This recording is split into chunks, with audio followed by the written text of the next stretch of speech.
Donc on est très content d'être là ce soir dans une imprimerie, décidément on n'en sortira jamais. Et n'attendez pas une conférence parce que je crois que ça ne ferait pas du tout plaisir à René, mais vraiment une conversation entre nous tous. Donc je sers juste pour passer les plats, mais très très vite je vais m'effacer, les gens parlent toujours beaucoup trop, et je viens de le faire déjà beaucoup trop. Donc je vais juste lancer quelques mots autour desquels je sais René a des choses à nous dire. Et le premier mot que je vais lancer, c'est Marseille. Marseille. Marseille. C'est là que tu es né. Oui, oui. Tu as été quand même beaucoup moins élogieux que notre hôte sur mes beaux attributs. J'ai dit que j'avais... C'était déjà ça. Ça va rester. C'est pour ça que tu as choisi un tabouret d'ailleurs, avec un éclairage qui met en valeur. Voilà. C'est partie de ton anatomie.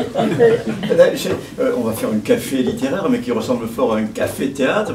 Quand j'avais 20 ans, pour gagner 3 sous, il m'est arrivé de faire du café-théâtre dans des petits théâtres marseillais. Et il y avait on était un peu éblouis, mais c'est pour ça qu'on n'a pas le trac d'ailleurs, parce qu'on ne vous voit pas. Moi, je vois briller des chevelures magnifiques, mais je ne vois pas vos regards. C'est comme un café-théâtre. Il a raison, Jean-Marc, on va commencer avec quelques questions que je ne connais pas. Et puis ensuite, il faut qu'on ait un dialogue avec vous, très bâton rompu, chaleureux, sur n'importe quoi. Aussi bien mes ateliers d'écriture en prison que sur l'écriture, vos lectures. Alors, Marseille. Marseille, je raconte toujours cette anecdote qui a été fondatrice, la plus violente de ma vie, dans mon quartier, à Marseille, lorsque je suis rentré au CP, à l'âge de 6 ans, comme tous les minots. Jusque-là, ça se passait bien avec les enfants de la rue. Mais j'avais une vue très faible, très déficiente, et donc pour entrer à l'école, on m'avait mis des lunettes très épaisses, et vous imaginez la suite, je suis rentré à l'école, toute la classe a éclaté de rire, et on m'a appelé Quatre-Œil. Quatre-Œil. Donc j'avais mes 2 yeux, plus les 2 autres, j'avais 4 œils, et personne ne m'a appelé René durant 2-3 mois. J'arrivais le matin, ça va Quatre-Œil, tu joues avec nous Quatre-Œil, avec une certaine moquerie. Et j'ai été blessé parce que pour la première fois de ma vie, les enfants riaient de moi. On était dans une école de garçons, les filles étaient 500 mètres plus loin, et pour la première fois, tout le monde riait de moi parce que j'ai eu la malchance d'être le seul dans cette classe à porter des verres très épais. Mais c'est comme ces 4 œils, si j'avais eu 2 nez, ou 2 mentons, ou 3 jambes, je l'ai vécu comme une infirmité. Ne parlons pas du reste. Tu te rattrapes. Mais ça, les autres n'avaient pas encore vu, parce qu'on ne voyait que... se rattraper. Et donc, j'ai eu ce réflexe, peut-être maladroit, de jeter mes lunettes et de revenir à l'école sans lunettes. Les enfants sont arrêtés de rire, mais moi je me suis arrêté d'apprendre à lire, parce que je ne voyais plus rien. Les caractères d'imprimerie dansaient devant mes yeux, c'était vraiment des pattes de mouche, et quand le maître me demandait de lire, l'année où on apprend à lire, je ne voyais rien. Et le maître a pris l'habitude de m'attraper par l'oreille, de me jeter dans le couloir, et j'étais toujours dans le couloir. Voilà le Marseille de mes débuts, c'est-à-dire ce tumulte dans le cœur d'un enfant. J'ai pris l'école en horreur, c'était une salle de torture, et je me suis mis à traîner dans les rues de Marseille en allant très peu à l'école. Donc les instituteurs ne me voulaient pas, on me changeait de classe, ça s'est mal passé jusqu'en 6e, ça s'est encore plus mal passé en 6e, parce que là c'était mixte, et devant les filles j'avais encore plus peur qu'elles rient, ça a été une infirmité. Donc je n'ai pas fait d'études parce que je ne mettais pas de lunettes. Marseille, c'est à la fois une immense lumière merveilleuse, une des plus belles rades du monde. C'est une ville blanche et bleue, noire bien sûr, par certaines misères, son banditisme. On abordera le sujet de la noirceur de Marseille, mais en tout cas, c'est une ville lumineuse. Tout à l'heure, j'ai appelé mes copains à Marseille, il n'y a pas un seul nuage depuis des mois. Alors, ça devient grave, mais en tout cas, cette lumière, on s'y est habitué. Marseille est une ville bleue. C'est oriental. Voilà. Et d'autant plus bleu que j'avais une mère extraordinaire, c'est elle qui a fait que je suis devenu, 40 ans plus tard, écrivain. Et cette mère extraordinaire, tant que je lui ai tenu la main, que nous avons marché dans les rues, elle m'a mené au Château d'If, on allait voir un film de Charlot, on achetait un chou à la crème. J'ai été heureux tant que j'ai tenu la main de cette femme dans ces années-là, 5 ans, 6 ans, 7 ans. Pour moi, c'était la plus belle ville du monde parce que c'était la ville de ma mère. Et donc, ville noire par les moqueries et ville bleue par la beauté de ma mère, la beauté de son sourire, sa douceur. Elle m'a donné confiance. Donc voilà ce paradoxe, et j'ai toujours vécu Marseille comme un paradoxe. Quand j'allais travailler au Baumettes, pendant 25 ans j'allais au Baumettes, je sortais des Baumettes, cette prison qui est l'une des plus sombres de France malgré le soleil, parce qu'elle est noire à l'intérieur, il y a de petites fenêtres, il y a beaucoup de rats, il y a des cancres là, il y a de mauvaises odeurs, c'est une prison noire, noire. Et quand je sortais, pour oublier un peu ces 3 heures de prison, je prenais ma voiture, je longeais la corniche au bord de la mer et je voyais cette rade merveilleuse avec le château d'If l'hiver qui à 5 heures du soir est pourpre parce que le soleil se couche sur la rade. J'avais le plus beau paysage du monde et je sortais de l'une des prisons les plus sombres. Et ce paradoxe, c'est Marseille. C'est à la fois la misère des quartiers nord et la beauté de Marseille, c'est la Méditerranée, tous ces gens qui sont arrivés là, et ce grand banditisme qui s'est installé, c'est tous les paradoxes de Marseille. Donc je pourrais en parler pendant des heures, c'est la ville de ma mère, c'est là que j'ai grandi, et c'est là que j'ai découvert les plus grandes émotions de ma vie. La première étant la peur des moqueries, étant voilà, c'était mon amour-propre était blessé. Et puis j'ai vu passer dans la rue la plus belle fille du quartier qui avait mon âge, 6 ans, la plus belle enfant du quartier. Et j'ai connu peut-être la plus grande passion de ma vie. Pendant 4 ans, j'ai regardé passer la petite Suzon dans ma rue avec mes yeux fragiles, mais je voyais bien qu'on ne pouvait pas créer quelque chose de plus beau, de plus gracieux que la petite Suzon. Donc dans une ville où tu découvres tout ça, la grandeur d'une maman, la beauté d'une ville, la beauté de la petite Suzon, il y avait quand même dans cette enfance des émotions très belles. Mais par la suite, ça s'est un peu abîmé. Justement, puisque tu as parlé des Baumettes, le deuxième mot, prison.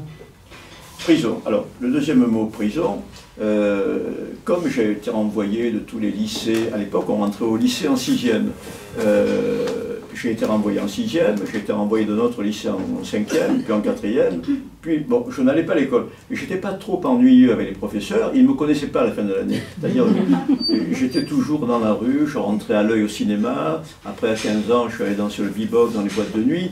J'étais dans le Marseille de la vie, c'est-à-dire on se baignait très tôt sur les rochers de la Corniche, très tôt on allait dans des booms, puis dans les boîtes de nuit, donc on s'intéressait aux filles, on jouait au football, on vivait dehors.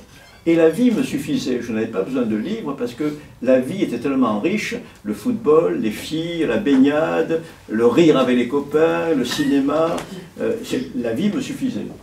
Et la prison m'a rattrapé. Comme mon père était peintre en bâtiment, à 16 ans, quand j'ai fait ma dernière année de scolarité et que j'ai été une nouvelle fois renvoyé, il m'a dit « tu vas venir travailler avec moi ». Il était peintre en bâtiment, j'ai fait 1 an dans le bâtiment, ça ne me plaisait pas du tout. Et puis je voyais bien que le destin de mon père était arrivé tous les soirs, couvert de poussière, il travaillait 9-10 heures par jour, il était fatigué, il ne disait pas un mot, et cette vie ne me plaisait pas du tout. Je parlais beaucoup à ma mère et jamais à mon père qui était épuisé. Je me suis dit, je ne peux pas vieillir couvert de poussière. Je suis parti voyager et ma mère m'a écrit un jour à Istanbul, dans la grande poste restante, en me disant « reviens vite à Marseille, tu es convoqué au service militaire ». Qui était obligatoire pour tous les garçons, à 19 ans. Et je suis revenu, aussi insouciant que depuis que j'étais enfant, en faisant du stop. Je me suis arrêté dans toutes les villes et villages où il y avait des jolies filles, où il y avait des copains, je me suis arrêté partout. Et je suis arrivé à la caserne avec 2 mois de retard. À l'époque, une armée qui venait de perdre le Vietnam, l'Algérie, qui était humiliée, des adjudants qui étaient très durs avec les gens comme moi, les insoumis, les objecteurs, les déserteurs, ça rigolait pas. Donc on m'a envoyé devant un tribunal militaire à Metz, et là j'ai été condamné à 6 mois de prison. Donc Marseille, prison. Et je me suis retrouvé dans une cellule pour 6 mois. Et c'est là que la deuxième date importante de ma vie arrive. La première date, c'est celle où je jette mes lunettes et finalement je me jette dans un canal tumultueux. Mon enfance a été bouleversée par ça. Ma vie a commencé dans ce torrent d'aventures. Quand on grandit dans la rue, c'est une aventure par jour. J'ai été emporté, l'enfant a été emporté par le torrent. Et là, je me retrouve immobilisé dans 6 mètres carrés. La cellule était minuscule.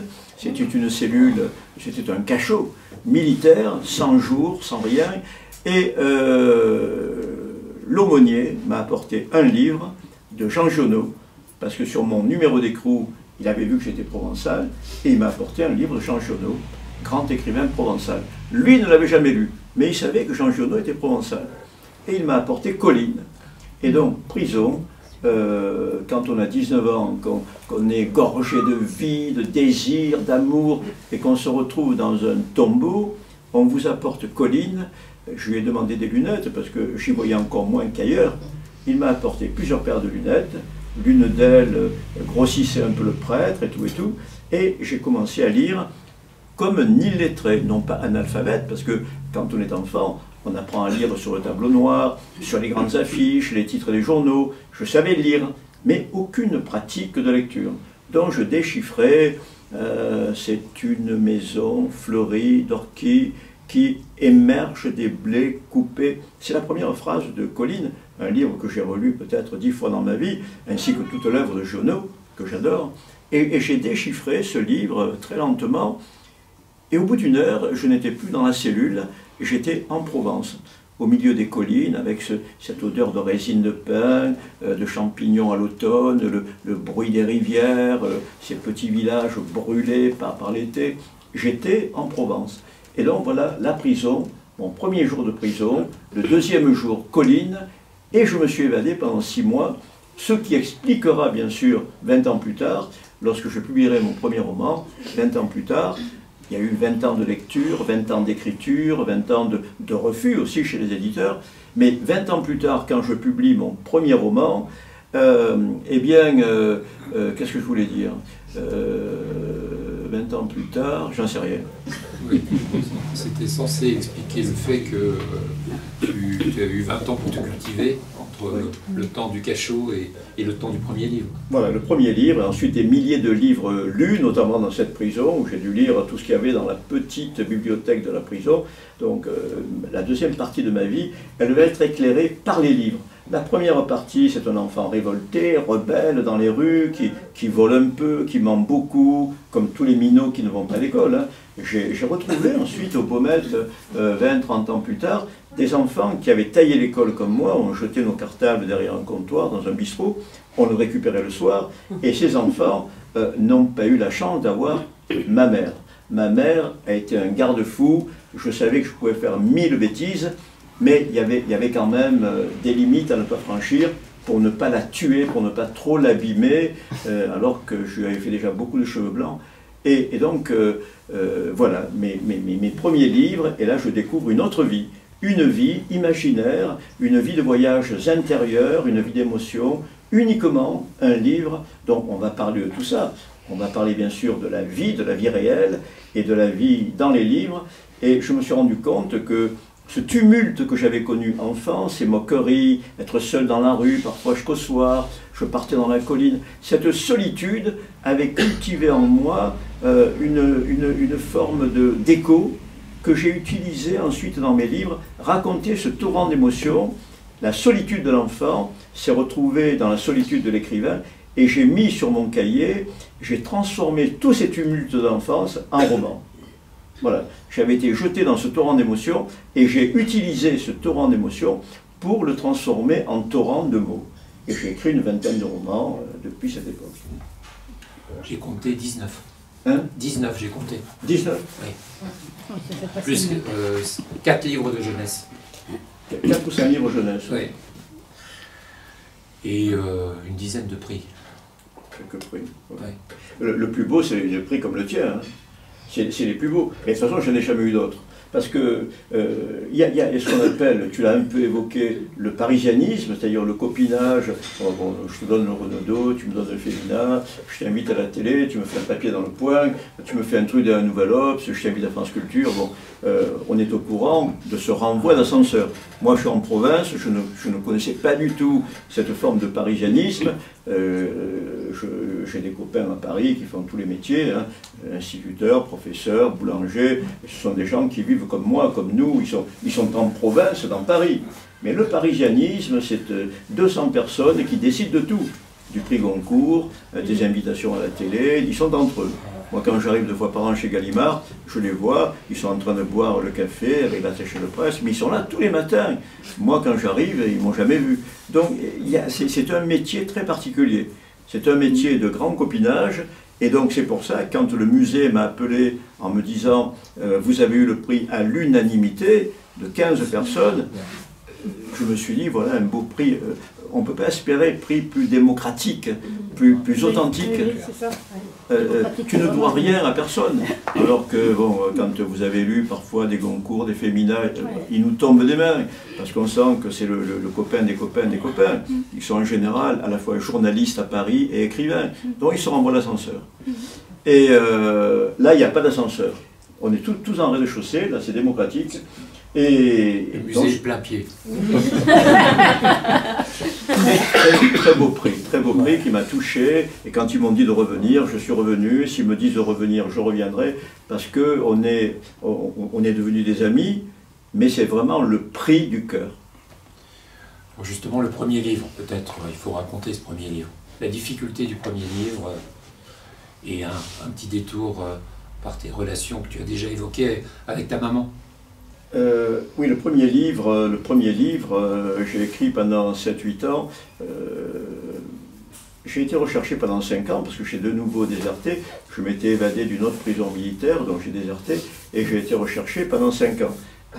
Je vivais avec un faux nom, un peu en Corse, un peu en Grèce, un peu partout. Et puis je suis revenu à Marseille parce que ma mère me manquait plus que tout. La langue maternelle, parler français, alors que je ne parlais ni le grec, ni le turc, ni le yougoslave, mais serrer ma mère dans mes bras. Et comme j'étais recherché, je n'osais pas revenir en France.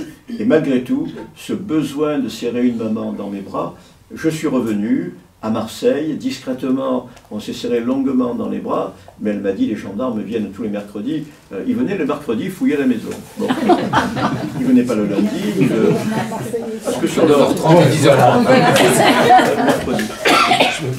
J'aurais pu vivre chez ma mère et partir le mercredi. Voilà, c'est ça. Elle m'a dit non quand même, parce que les voisins risquent de, on ne sait jamais. Et j'ai trouvé du travail dans un hôpital psychiatrique comme homme de ménage. J'étais auxiliaire en psychiatrie. Donc comme je n'ai pas le bac, je ne pouvais pas être élève infirmier. Et j'ai fait le ménage dans cet hôpital psychiatrique qui était le plus gros, dans les quartiers nord. J'ai fait le ménage pendant 1 an. Et comme j'avais cette passion de lire, j'avais lu sur tous les chemins de l'Europe, dans les gares, dans les ports, partout, j'avais toujours un petit livre de poche, léger, pas cher, dans ma blouse. Et dès que j'avais un moment, je sortais mon livre, je me planquais dans un coin, et les infirmières m'ont dit « Tu devrais passer un petit concours, tu as lu plus que tout le monde ici, tu passes un petit concours, ça équivaut au bac. » Il y avait une épreuve de français, c'est tout, un petit oral et une épreuve écrite.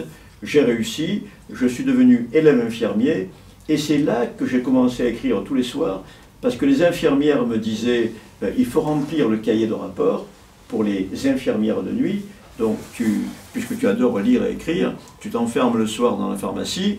Elles préféraient jouer au Scrabble ou faire un peu de tricot. Il y avait un homme par équipe, il y avait 4 femmes et un homme.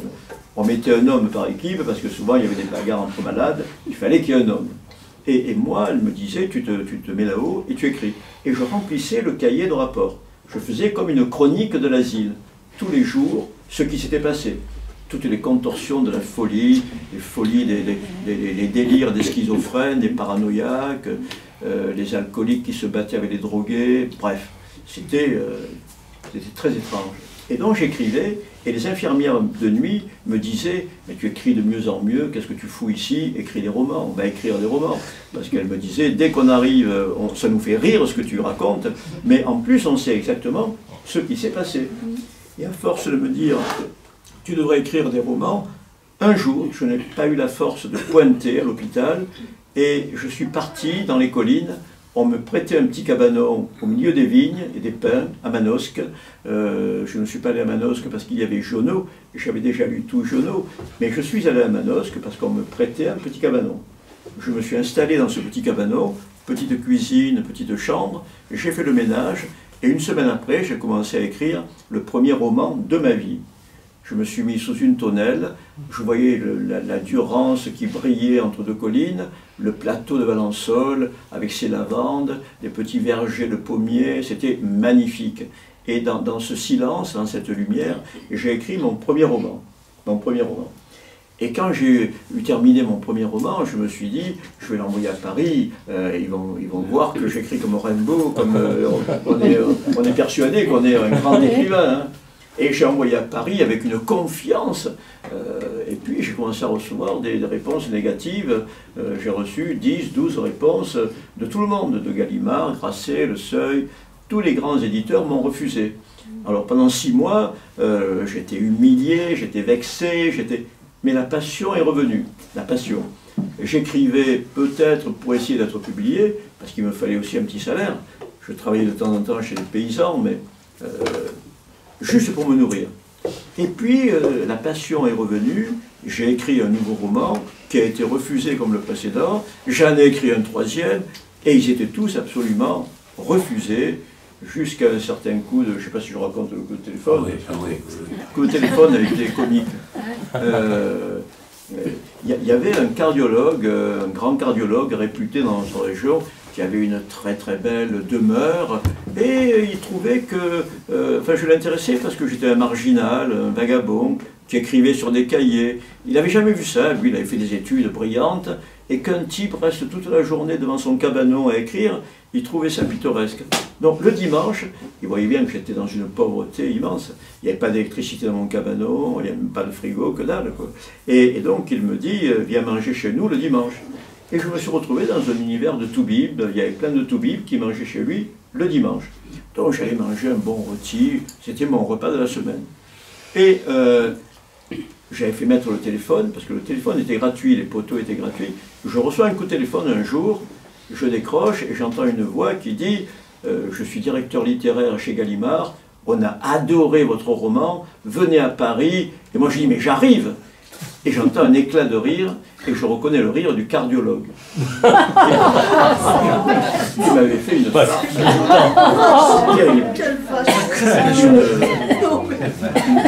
Une farce d'internat, parce que quand ils sont habitués dans leurs études à toucher des cadavres, ils font des farces qui vont très loin. Et donc, il s'est mis à rire, et je ne suis plus allé manger le rôti le dimanche. Je suis resté dans mon cabanon, j'avais perdu mon repas, mais je ne voulais plus voir cet homme. Et 2 mois après, mon téléphone sonne, il sonnait peu, je décroche, et une voix me dit « Monsieur Frény, je suis directeur littéraire chez De Noël, j'ai lu votre roman, j'en ai parlé à toute la maison, à l'unanimité, on veut vous publier, venez à Paris. » Je n'ai pas reconnu la voix du cardiologue.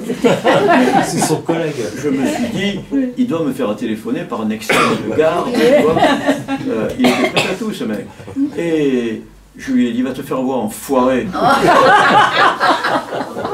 Mais le téléphone a ressonné, et le gars me dit, pourriez-vous me passer René Frény? Je lui ai dit, c'est moi. Et puis, mais c'est vous, mais c'est la première fois que je dis à quelqu'un qu'on m'insulte.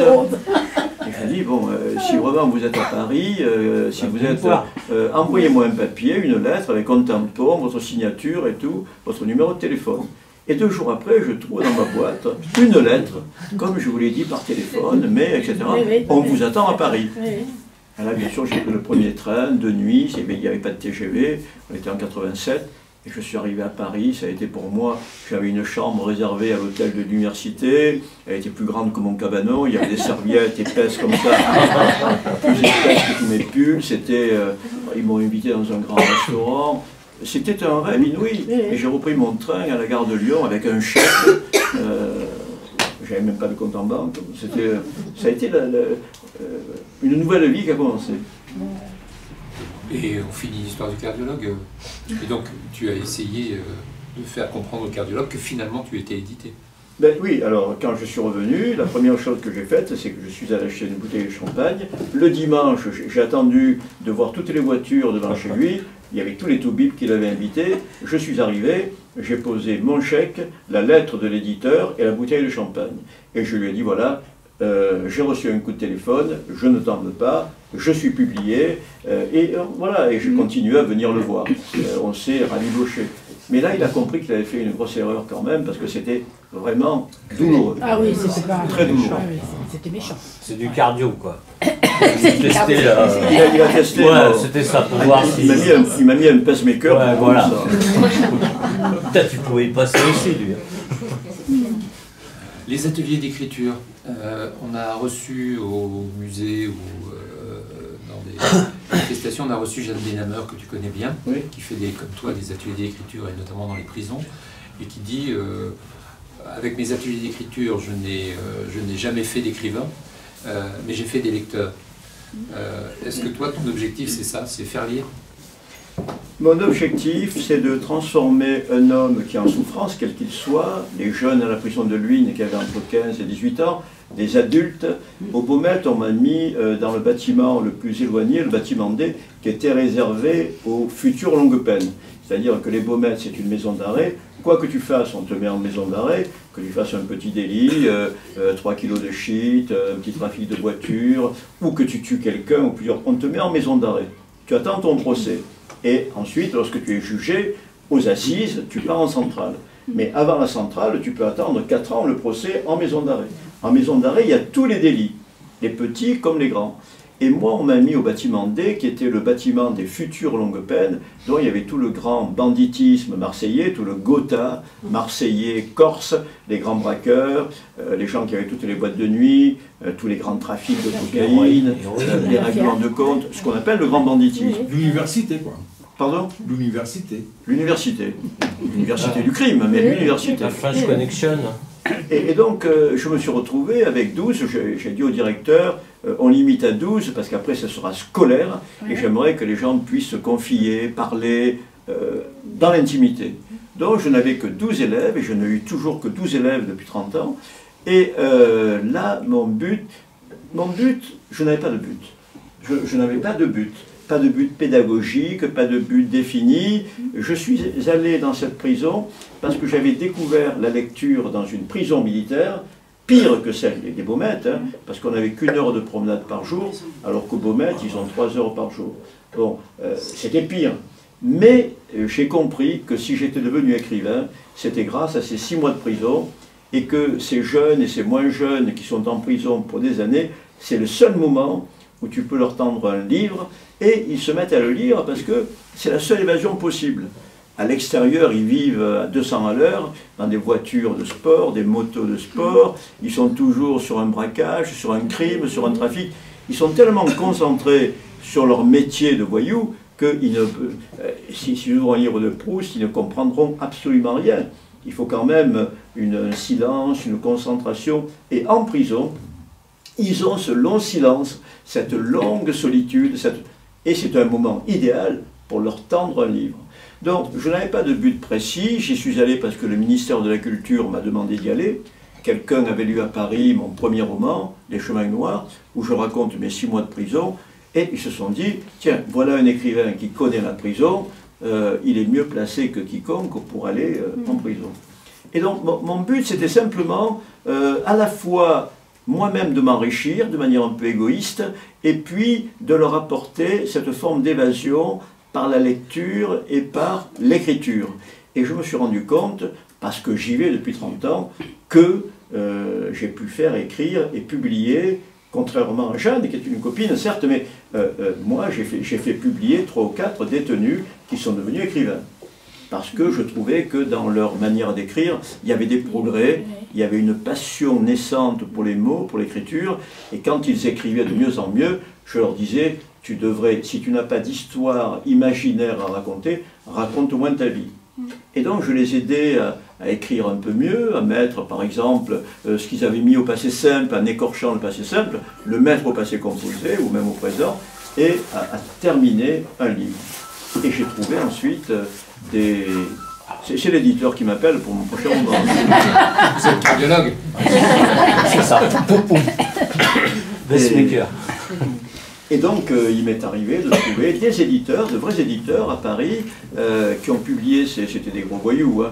Le premier que j'ai fait publier, c'était celui qui avait créé la French Connection dans les années 60-70, Jean-Claude Kella, qui avait commencé à 15 ans comme un petit braqueur, à 15 ans, il s'est retrouvé à 15 ans en prison à Toulon, et puis ensuite le grand banditisme, il s'est évadé de Fresnes, il s'est retrouvé en Espagne avec tous les évadés marseillais, et c'est là qu'il a mis en place, parce qu'il était complètement inculte, mais il y en a qui sont très intelligents parmi eux. Et il a mis en place ce qu'on appelle la French, c'est-à-dire il faisait venir la morphine base par la Turquie, un Corse l'a transformé à Marseille de la morphine base en héroïne pure. Aucun chimiste n'est arrivé à faire ce que ce Corse faisait, une héroïne absolument pure.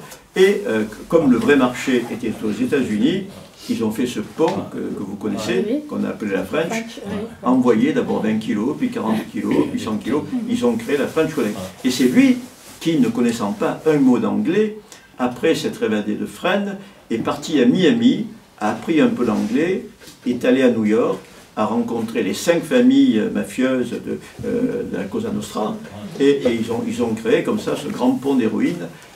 Bon, il a fait quand même 28 ans de prison, il s'est évadé 3 fois, et dans ses dernières années de prison, il venait dans mon atelier, et je lui ai dit, ta vie est un roman, c'est pas la peine de... Il y a tout un tas de gens qui font des romans noirs, qui sont complètement insipides, toi tu as une vie... J'ai mis un peu en forme les phrases et on a trouvé un éditeur tout de suite. Et donc ça s'appelle L'Affranchi, vous pouvez le trouver en librairie. C'est la vie de Jean-Claude, L'Affranchi, avec la mafia. Il a fait 10 ans de prison aux États-Unis. Il raconte tout ça, ses évasions, la French. Donc ça a intéressé les éditeurs. Et par la suite, j'ai trouvé d'autres détenus qui étaient là pour des années, qui partaient pour des 20 ans, 30 ans, notamment celui qui a fait assassiner le juge Michel à Marseille, Francis Girard, qui est un très gros voyou marseillais. C'est lui qui avait mis le contrat sur le juge Michel. Donc j'ai fait écrire des gens qui étaient capables d'écrire. Et donc, contrairement à Jeanne, j'ai fait découvrir la lecture à des centaines et des centaines de détenus, l'écriture et parfois même la publication. Mais même, des fois, des gens qui sont emprisonnés comme ça, rien que d'écrire sans être publié, même si c'est pas bien fait, c'est une sorte de thérapie aussi. Évidemment. Pour beaucoup de gens, hein, parce qu'une fois qu'on écrit ce qu'on a vécu, ça aide quand même des fois à faire du bien, quoi. C'est ça. Hein. Certains d'entre nous sont en prison, d'autres ont une prison dans la tête, ils ont des barreaux. Tu peux être à l'extérieur, être dans ton studio ou ton appartement toute la journée, avec des barreaux dans la tête qui t'empêchent de rencontrer les gens. Il y en a qui transportent leur propre prison toute leur vie. C'est pire qu'une condamnation à 15 ans, parce qu'ils la transportent jusqu'à la mort. Et ces gens-là ont besoin de lire, d'écrire, de s'évader au moins par l'imagination, parce que dehors, ils se sentent en prison. Donc là, c'est une évasion, la lecture, pour tout le monde, incarcéré ou auto-incarcéré. Tu écartes des barreaux et tu pars sur les chemins. Dès que tu ouvres un livre, moi, dans la prison militaire, j'ouvrais n'importe quel livre le matin, pour peu qu'il sonne juste, que je sente un écrivain, c'est-à-dire, oui, une écriture forte, personnelle, pleine de vie, pleine de sensualité, pleine de vie. Que je sentais que l'écrivain trempait sa plume dans la vie, dans des torrents de vie. Et là, je m'évadais, c'est comme si le directeur de la prison m'avait apporté les clés de la prison. Le matin, j'ouvrais un livre et je partais en voyage. Quand je lisais les latino-américains, j'étais en Argentine, au Chili. Quand je lisais Dostoïevski, j'étais à Saint-Pétersbourg. Quand je lisais Marquez en Colombie. Quand je lisais Giono, je rentrais en Provence. Quand je lisais Céline, j'étais dans les petits quartiers de Paris. Donc, j'ai voyagé pendant 6 mois en prison grâce à cette évasion. Et ça, les détenus le comprennent, qu'une télévision dans un coin de la cellule, ça ne sert à rien.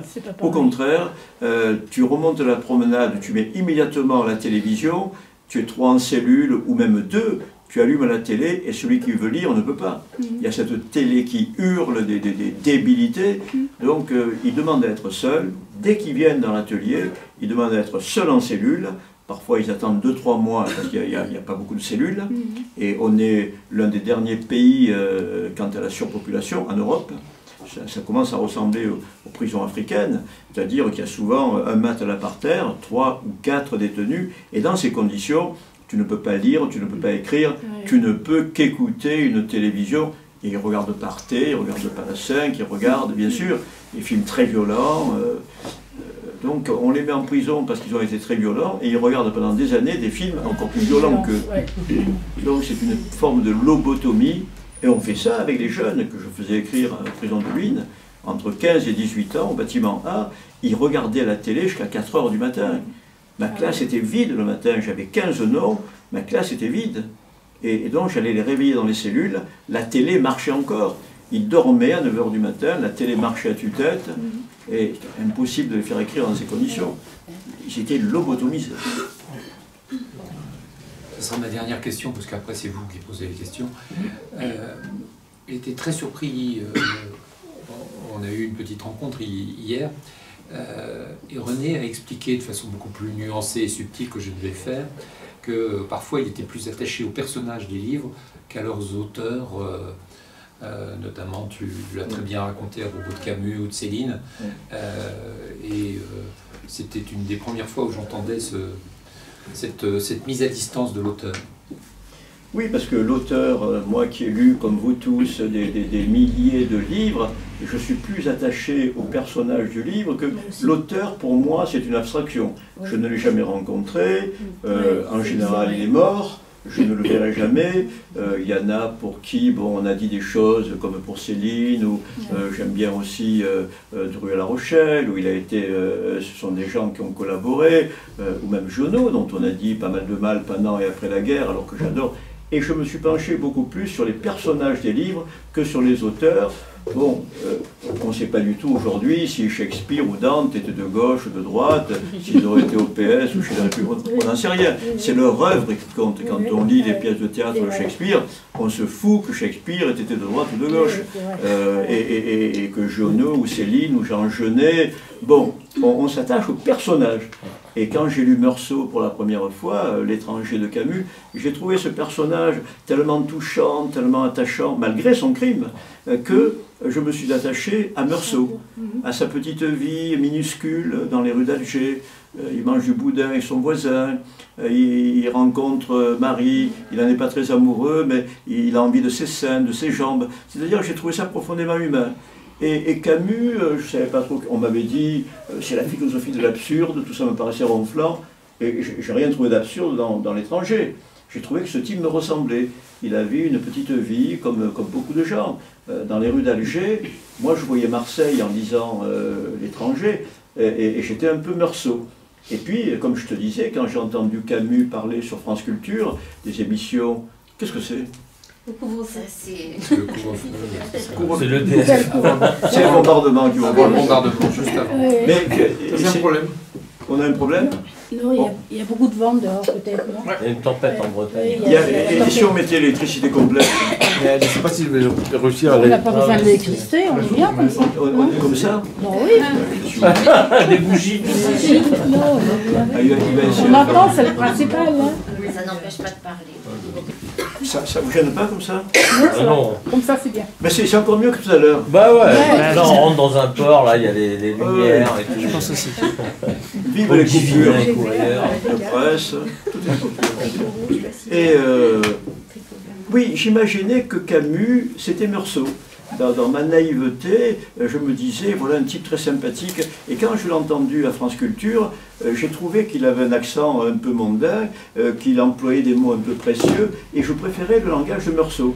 Je m'étais identifié à Meursault, et je ne pouvais pas m'identifier à Camus. Et donc, j'ai toujours fait la part des choses. Je me suis attaché au roman, j'ai relu les romans, en oubliant complètement, quand on m'a dit Céline est un salaud, tu te rends compte, antisémite et tout, je n'ai pas voulu lire les pamphlets, persuadé que oui, il avait eu une écriture de salaud, et j'ai adoré Voyage au bout de la nuit et Mort à crédit. Et j'ai adoré ces romans. Et donc, l'anecdote que je racontais hier à la librairie, qui n'est pas celle de Camus, mais celle de Céline, en 1933, après la publication de Voyage au bout de la nuit, cet immense roman que beaucoup de gens avaient lu, des milliers de gens avaient lu Voyage au bout de la nuit, et Céline n'avait pas encore écrit ses pamphlets. Et on demande à Céline de venir faire un discours pour la 30e année, je crois, ou là, je sais pas quoi, de la mort de Zola. Parce que Céline adorait Zola, dans son écriture, malgré tout, on retrouve des personnages aussi obscurs que ceux de Zola. On retrouve dans le personnage d'Enrouille, c'est vraiment Zola. Et donc, il vient faire son discours, et il arrive, il y a un monde fou, devant la maison de Médan, qui était la maison de Zola, et il arrive avec un costume anglais, 3 pièces, il s'exprime très bien, il était beau gosse, beau garçon, Céline. Il fait un très beau discours universitaire, et les gens applaudissent mollement. Mollement. Il était persuadé qu'il allait, alors qu'il était célèbre après Voyage au bout de la nuit, et les gens sont déçus, il sent qu'ils sont déçus, et il comprend. Il comprend que les gens ne sont pas venus voir Céline, mais ils sont venus voir Bardamu, le héros du roman, qui est fragile, qui est un vagabond, un peu comme Charlie Chaplin, quoi, un Charlot, une espèce de Charlot qui erre sur les routes, qui déserte l'armée. Ils sont venus voir ce Charlot, Bardamu, et ils sont déçus parce qu'ils voient un type, 3 pièces, qui parle bien, universitaire, comme j'ai été un peu déçu par Camus lorsque je l'ai entendu. Et c'est pour ça que les personnages m'intéressent beaucoup plus que leurs créateurs, leurs auteurs. Je pense que les œuvres sont beaucoup plus grandes, elles passent les siècles, elles nous touchent, elles nous bouleversent. Quand j'ai lu Dostoïevski, c'est pareil, je ne sais pas qui est Dostoïevski, j'ai lu des biographies de Dostoïevski, je ne sais toujours pas qui il est. Alors que Crime et Châtiment, j'ai adoré Raskolnikov. Et pourtant, il tue de personnes, et j'ai adoré Raskolnikov. Donc voilà, je m'attache beaucoup plus, comme vous peut-être, aux personnages qu'aux auteurs.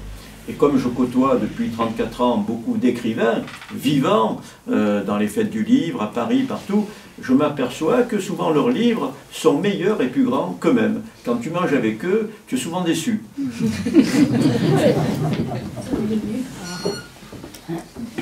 On va passer à la parole.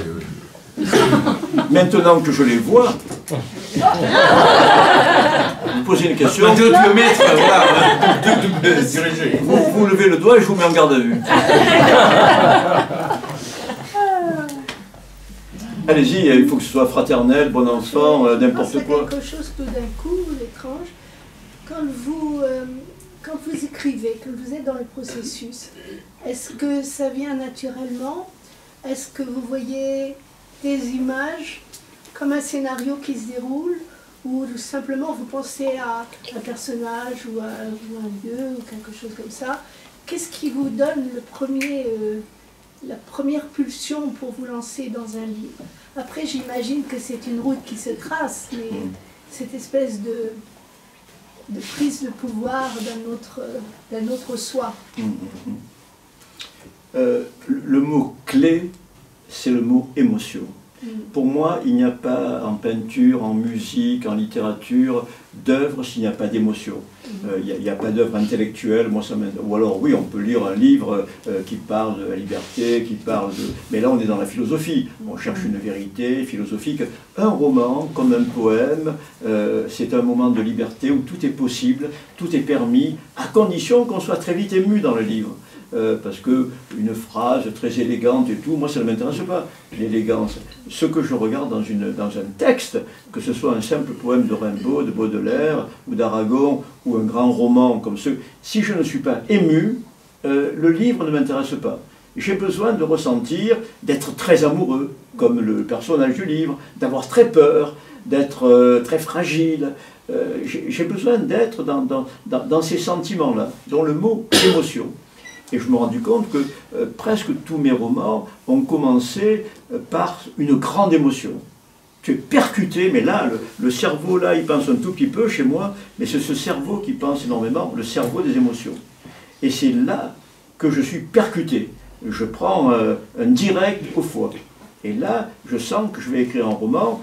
Alors ça peut être une grande passion amoureuse avec une rupture plus que douloureuse, hein, une rupture qui te donne la colique, qui te fait vomir, tu restes toute la journée après du téléphone, tu te dis où elle est passée, tu la cherches dans la ville, tu es prêt à tuer le nouvel amant, tu es dans un état de souffrance tel que tu sais que tu as un roman. Tu as un roman. Donc ça peut être une grande peur, une grande terreur, la naissance d'un amour. Ça a été les derniers jours de ma maman, qui ont été sans doute les plus douloureux de ma vie, la naissance d'un enfant. Voilà ce que j'appelle l'émotion. Je pars toujours d'une émotion. Et ensuite, je suis un peu comme cet enfant dans la rue de Marseille, mais l'écriture me permet de maîtriser l'émotion. Alors que quand j'étais enfant, tout me tombait sur la tête et je ne maîtrisais rien. Et quand tu écris, tu maîtrises tout. Tu es toujours, c'est comme si tu tombes dans un canal. Enfant, c'est comme si j'étais tombé dans un canal. Et le canal m'emportait. J'essayais de m'accrocher, mais je n'y arrivais pas. Et là, je m'accroche aux mots et je guéris de tout. En écrivant, je guéris de passions difficiles, j'ai guéri un peu de la mort de ma mère. Tu te soignes en écrivant. Et chaque mot t'apporte la sérénité. Chaque ligne que je trace me fait oublier que je souffre, que je m'appelle René Frény et je pars ailleurs. C'est-à-dire que cette encre qui coule me permet de devenir une femme, un chat, un arbre, une pierre, un nuage. Tu deviens toutes les formes de l'univers quand tu écris et tu n'es plus René Frény. Le seul moment où je n'ai pas peur de mourir ou de vieillir, c'est quand j'écris. Parce que je ne suis plus René Frény. Même en parlant, là, je suis quand même René Frény. Je suis assez conscient de ce que je fais, de ce que je suis, et j'ai peur de mourir. Parce que le matin, je vois que mes mains ont un peu vieilli, mes dents ont un peu vieilli, que j'entends un peu moins, c'est subtil tout ça. Mais il y a quand même le travail du temps. Et quand tu écris, eh bien, quand tu écris, tu as l'âge que tu as envie d'avoir. Tu peux être une femme, tu peux avoir 20 ans, tu peux être un chien, tu peux être un renard, tu peux être un coquelicot. Tu es ce que tu as envie d'être. Et donc tu n'es plus un homme qui vieillit. Donc l'écriture, elle est bien entendu thérapeutique à sa manière. Hein. En tout cas, c'est plus thérapeutique que n'importe quel médicament. L'écriture, la lecture, elle est déjà pas mal thérapeutique. L'écriture, encore plus. Et je me rends compte que quand j'écris, je suis comme un lombric. Le lombric, on ne le voit pas, il est sous terre, il avance dans la nuit de la terre. Et l'écrivain, c'est pareil. Il transforme de la matière. Le lombric, lui, son but, c'est de transformer de la terre en autre chose. Il aère la terre, il en fait du fumier, il en fait... Et l'écrivain, c'est pareil. C'est un lombric qui transforme de la matière. Voilà. La matière, c'est cette matière de la vie, de l'émotion. Tous les paysages qui sont autour de nous, nos histoires d'amour, nos enfants, l'essentiel de la vie tourne autour de l'émotion. Et l'écrivain, ben, il part de cette émotion et il transforme l'émotion en roman. Donc, en roman. Ça ne veut pas dire que tout ce que je raconte, je l'ai vécu, mais je me sers de cette émotion qui est comme un soleil dans mon ventre. Et ce soleil, il va produire ben, des planètes. C'est-à-dire qu'il y a tout un tas de personnages secondaires que je ramasse partout, qui n'existaient pas à la veille, et qui rentrent dans mon roman. Parmi vous, par exemple, si j'ai une petite conversation en aparté tout à l'heure, vous pouvez devenir un personnage secondaire de mon roman. Et je me dis, tiens, il m'a raconté un truc très intéressant, ce soir, je le glisse en douce dans mon roman. Hein, alors que ça n'appartient pas à ma vie. Mais le roman s'est construit comme... je dirais que René Frény n'est que le tronc de l'arbre, avec ma mémoire, mes souvenirs, Marseille, la prison, mes racines. Moi, je ne suis que le tronc. Tout le feuillage, c'est l'imaginaire et cette poussière de rencontres qu'on fait tous les jours. Ça, c'est le grand feuillage qui devient plus important que le tronc. Et c'est pour ça que j'oublie René Frény, j'oublie le tronc, parce que lorsque le feuillage apparaît dans un livre, tu es ailleurs, tu es complètement ailleurs. Donc l'émotion, c'est votre point de départ, et puis après, vous vous laissez guider par votre vécu, ce que vous avez ressenti. Mais est-ce que vous avez une idée de l'endroit où vous voulez arriver, ou est-ce qu'il vient au fur et à mesure? Quand tu parles d'une émotion, tu veux raconter une passion. Il suffit que tu aies vécu une passion dans ta vie, avec tous les éblouissements des premiers jours de la passion. Moi qui ai rencontré 2-3 fois la passion dans ma vie, à 6 ans la petite Susan, je vous l'ai dit. Ensuite j'ai connu 2 autres grandes passions à des âges. La dernière passion dévastatrice, j'avais 50 ans. Bon, elle en avait 29, j'avais frappé un peu jeune quand même. Mais, donc j'ai souffert, mais j'ai été ébloui. Quand cette princesse de 29 ans que je regardais en me disant jamais une personne comme ça sera pour moi. Et finalement, je me suis retrouvé dans son lit, ça a été un éblouissement. Dans ces cas-là, je me regardais le matin dans la glace, je me trouvais beau, je me trouvais intelligent. Si une femme de 29 ans si belle te regarde, c'est que vraiment tu dois être beau, quoi. Le problème, c'est que 3 mois après, malgré mes instruments, malgré ou grâce d'ailleurs, hein, parce que... Non, mais c'est les résultats qui comptent. Tu sais, les là, c'est que ça. Ah ben, c'est sûr que si tu tombes sur MeToo et que tu en as un acier, elle se barre. Hein. Mais cet éblouissement du début, et puis ensuite, donc cette jeune femme est venue me voir régulièrement, mais j'ai appris qu'elle vivait avec un autre homme. Elle aimait bien les créateurs. Moi j'étais écrivain, donc même 20 ans de plus, elle n'avait pas vu l'âge, mais elle vivait avec un peintre, comme lui. Elle vivait entre nous. C'est-à-dire 2 jours chez lui, 2 jours chez moi, et elle nous a rendus fous tous les deux, le peintre et moi. Et on voulait s'assassiner mutuellement. On souffrait tous les deux. Et c'est ça la passion, c'est-à-dire qu'au départ, tu as 20 ans, tu es capable de faire l'amour 3-4 fois dans la nuit, tu es toujours en forme. C'est une adrénaline. Enfin, j'ai des copains qui prennent de la cocaïne parce qu'ils font les 400 coups. Mais cette femme, c'était de la cocaïne pure. Hein. C'était mieux que la cocaïne. Mais au bout de 3 mois... C'était une femme libre, c'était le jour de la femme hier. Donc, le jour de la femme. Parce que là, tout est par le symbole de l'homme. C'était 2 jours de la femme. Ah oui, c'est-à-dire... Moi, c'était 2 jours de cocaïne et 2 jours sans cocaïne. Le manque plus de cocaïne, tu vois.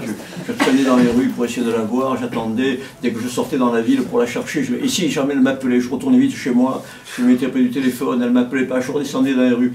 Tu deviens fou. Tu deviens fou. Et ça, je l'ai raconté dans un roman, cette espèce de folie amoureuse. Un jour, je lui ai dit, même quand tu es là, tu me manques. Tu te rends compte le manque. Même quand tu es là, tu me manques. Bon. Et j'ai raconté ça dans ce livre de passion. Je pars dans mes digressions, mais qu'est-ce que c'était la question? C'est quoi le nom du roman, le roman en question? Le roman s'appelle L'été, parce que ça s'est passé en 6 mois. Bon, je suis tombé malade, après, mais j'ai écrit le roman, et je me suis soigné en écrivant. J'ai compris mieux qui elle était, etc.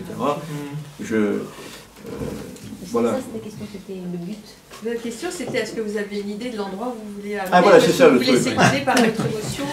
Dans une passion, là par exemple, tu ne sais pas où tu vas. Les premiers jours de la passion, et même quand c'est pas encore fini, tu ne sais pas du tout si tu vas tuer l'amant, si tu vas te suicider, si tu vas arriver à l'éblouir, tu ne sais pas où tu vas. Bon, et c'est ça qui est romanesque. Hein. Je crois que c'est Balzac qui a dit le plus grand romancier du monde, c'est le hasard. Et là, quand tu rencontres quelqu'un, c'est le hasard le plus total. C'est chaque jour le hasard. Aujourd'hui, je n'ai plus l'âge du hasard, donc je fais gaffe. Hein. Si je vois une femme éblouissante, je me tire, parce que je n'ai plus l'âge du hasard. Et comment dirais-je? Donc, je ne sais pas où je vais, sauf quand j'écris un roman noir, un polar. J'ai écrit 4 ou 5 romans noirs, parce que là, ça demande une architecture de roman noir. Tu ne peux pas partir sur un crime, c'est l'erreur que font les petits réalisateurs qu'on voit le soir à la télé. Ils pensent que mettre une rubalise autour d'une femme dépecée, voir arriver une jolie fliquette avec un beau décolleté et un calibre, ça suffit. Pas ça, alors, la femme flic, elle arrive, elle a 30 ans, elle est belle comme le jour, elle se penche sur le cadavre, on voit un peu ses seins, et tout le monde sait, oh c'est beau. C'est pas ça un livre. C'est vrai que c'est... Voilà, ils pensent que rubalise, cadavre et jolie nana qui fait l'enquête, tu la vois, elle court après des tueurs en talons aiguilles, tu vois. C'est vrai. Ça tient pas debout. Un polar, ça demande une vraie architecture. Alors ça demande aussi un style, parce que moi, j'écris les polars comme j'écris des romans de pure description poétique. Il y a toujours de la poésie dans la plus grande noirceur de mes polars. Mais il y a une architecture. Alors quand tu décris la passion que tu viens de vivre, tu décris pour te sauver finalement. Là, il y a l'architecture, c'est les 3 mois d'enfer que tu viens de vivre. Tu vois, tu vois tout parce que tu as perdu le sommeil, tu as dormi 2 heures par nuit, tu ne manges rien, tu as perdu 10 kilos, tu deviens alcoolique. Là, il n'y a pas besoin d'architecture. Tu décris un homme qui tombe en poussière, ça suffit. Et entre-temps, vous avez perdu vos lunettes. Trouve la question. Non, je les ai dans ma poche, mes lunettes, mais ce sont de nouvelles lunettes. C'est vrai que les jeunes, souvent, quand je leur dis ça, ils me disent, mais vous dites que vous n'y voyez rien, mais vous... Et je leur dis, j'ai été opéré il y a 3 ans de la cataracte. Parce que justement, comme j'ai un certain âge, ma vue baissait, j'avais cette espèce de voile qui se mettait devant mes yeux, et malgré ma peur énorme, parce que je me suis dit, j'ai un œil à peu près valide, l'autre il est fada, mais si jamais il m'abîme l'œil valide, je suis aveugle. J'avais peur d'aller me faire opérer. J'ai attendu des mois, et comme je regardais la télévision, je ne voyais plus que des trucs, là, je suis allé me faire opérer. Maintenant, pour vivre, je vis sans lunettes, parce que je suis tombé sur un bon ophtalmo. Et je vois sans lunettes. Comme je n'ai enfant, je vous aurais mal vu là. J'aurais vu un tableau impressionniste avec des taches rouges, blanches, noires, vertes, un tableau impressionniste. Alors que là, je vous vois. Malgré la coupure d'électricité, vous avez des regards. Donc, c'est la cataracte. Qui a sauvé, hein? Je dis, qui vous a sauvé, quoi, en fait. Oui, l'opération de la cataracte qui vous a oui. amélioré la vie, quand même. Ce type-là, je vais le remercier parce que il m'a donné une seconde vie. J'y vois. Je demande l'adresse parce que je dois me faire opérer ici. C'est en Corse, c'est à Marseille. C'est à Marseille. On l'a envoyé à Marseille. Moi, j'appréhende aussi. Je suis tombé sur un bon anesthésiste parce que je tremblais, parce que les yeux ça fait peur. Hein. Oui, ça fait je tremblais. Et donc ils m'ont couché sur un truc, comme ça un brancard, ils me rentrent dans la salle où j'allais être opéré, mais j'étais livide. Hein. Tu sais qu'on va t'ouvrir. Et j'avais demandé, on m'a dit non, on ne fait pas d'anesthésie, on vous met un petit calmant dans la main. Le mec se penche vers moi, l'anesthésiste. Je lui dis mettez-moi le paquet, j'en peux plus, j'ai peur. Et il était malin le type, il me dit, j'ai vu que vous étiez écrivain, il me pose une question sur Albert Camus. Alors je me concentre parce que j'avais tellement peur que je ne savais même plus qui était Camus. Je me concentre pour lui répondre. Il était malin parce qu'il a compris que il a détourné ma peur. On s'est mis à parler de Camus et il m'a injecté un peu plus de trucs. Hein. Mais quand je me suis réveillé, j'étais opéré, je m'étais endormi avec Camus, je me suis voilà. Bon anesthésiste. Comment? Et il s'est réveillé avec Meursault. Avec Meursault, voilà. Tout à l'heure, Karl, qui fait les images, revenait sur l'épisode Giono et la prison. Est-ce que tu peux ce soir dévoiler pourquoi Giono est allé en prison et ce qui s'est joué là? Ça vous intéresse? Oui. Mais vous connaissez, vous avez lu Giono? Oui. Je voudrais juste dire un truc aussi, c'est que Giono, comme vous savez peut-être justement, qui était en prison, lui, vous avez rencontré les livres en prison, et lui, conteur comme vous, etc., se contentait, comme vous savez peut-être, d'une tâche au plafond. C'est-à-dire qu'il voyageait juste en regardant la tâche, il n'avait pas accès au livre. Et donc je voulais vous poser cette question-là aussi. Est-ce que vous auriez pu vous contenter d'une tâche? Aujourd'hui, la télévision apparemment qui abrutit tout le monde, mais lui, voilà, il a juste besoin de ça. Il s'est dit finalement, en regardant une tâche au plafond de moisissure, je voyage indéfiniment comme je veux. Donc, est-ce que vous... Ouais. Le premier séjour de Giono en prison, c'est 39. Il y a 10 ans qu'il a publié son premier roman. Hein. Il est en prison en 39, je vous raconterai pourquoi si vous voulez il est en prison, mais il se retrouve au Fort Saint-Nicolas, dans un cachot, en 39, pour pacifisme. Et là, comme il est depuis enfant un grand lecteur d'Homère, de tous les Grecs, puis de tous les grands auteurs, c'est un dévoreur de livres depuis qu'il a 10 ans, Giono. Et là, il se trouve sous cette tache d'humidité et il voit une carte, un pays, et il imagine des côtes, des voiliers, parce qu'il a déjà cette imagination très développée par la lecture, qu'à partir d'une tâche, il se met à rêver. Donc, oui, vous avez raison de le dire. Moi, dès le deuxième jour, j'ai lu entre les mains le livre de Giono Colline.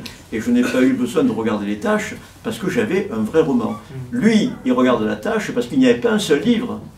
Et il raconte justement dans ce passage-là, Giono, qu'on lui fait glisser sous la porte un livre et il voit que c'est le traité du canon, qui ne l'intéresse, le traité du canon. Bon, ça ne l'intéresse pas du tout, mais il raconte que tenir un livre, voir des caractères d'imprimerie, rien que ça, cet objet livre qu'il adore, ça le rassure, et il lit le précis du canon, le traité du canon, le précis du canon, parce que lire des mots, imprimer, c'est pour lui une liberté totale.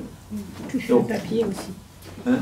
toucher le papier, les pages, tourner les Voilà, pages et voilà. tout ça. L'odeur du papier, Ça, moi, de l'imprimerie, Je ne comprends pour pas lui, les gens qui c'était lisent sur, la grande sur la évasion. tablette. Là. Je comprends pas. Et donc, Giono va en prison, je racontais ça hier soir, à Claire et à Jean-Marc. Pourquoi Giono est allé en prison?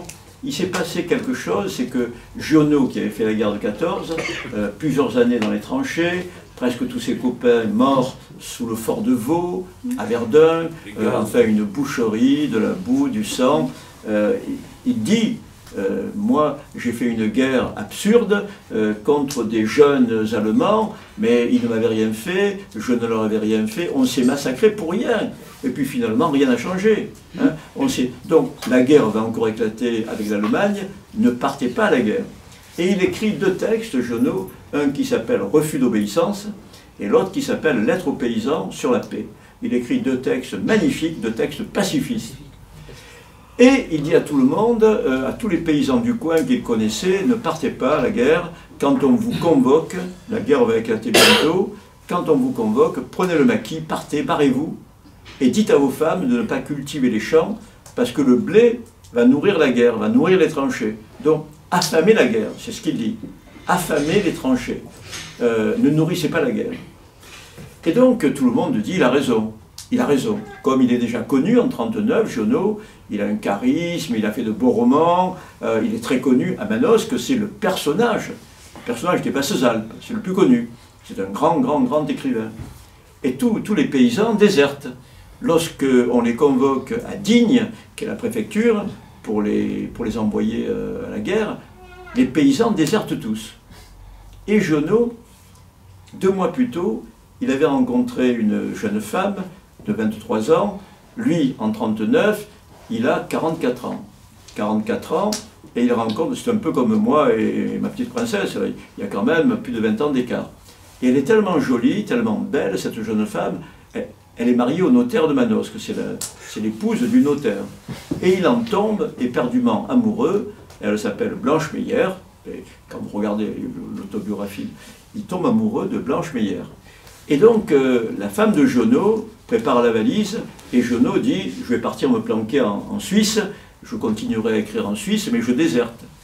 Et il avait dit ça à tout le monde. Seulement, il donne rendez-vous une dernière nuit dans un petit hôtel à sa maîtresse, à Blanche Meyer. Et le matin, dans les bras l'un de l'autre, elle lui dit, mais Jean, si tu pars en Suisse et que la guerre dure 3 ans, 4 ans, on ne se voit plus, je vais rester avec mon mari, que je n'aime plus tellement, je ne te verrai plus. Et Giono lui dit, mais moi je ne peux pas vivre 3 jours sans toi. 3 jours, je ne peux pas.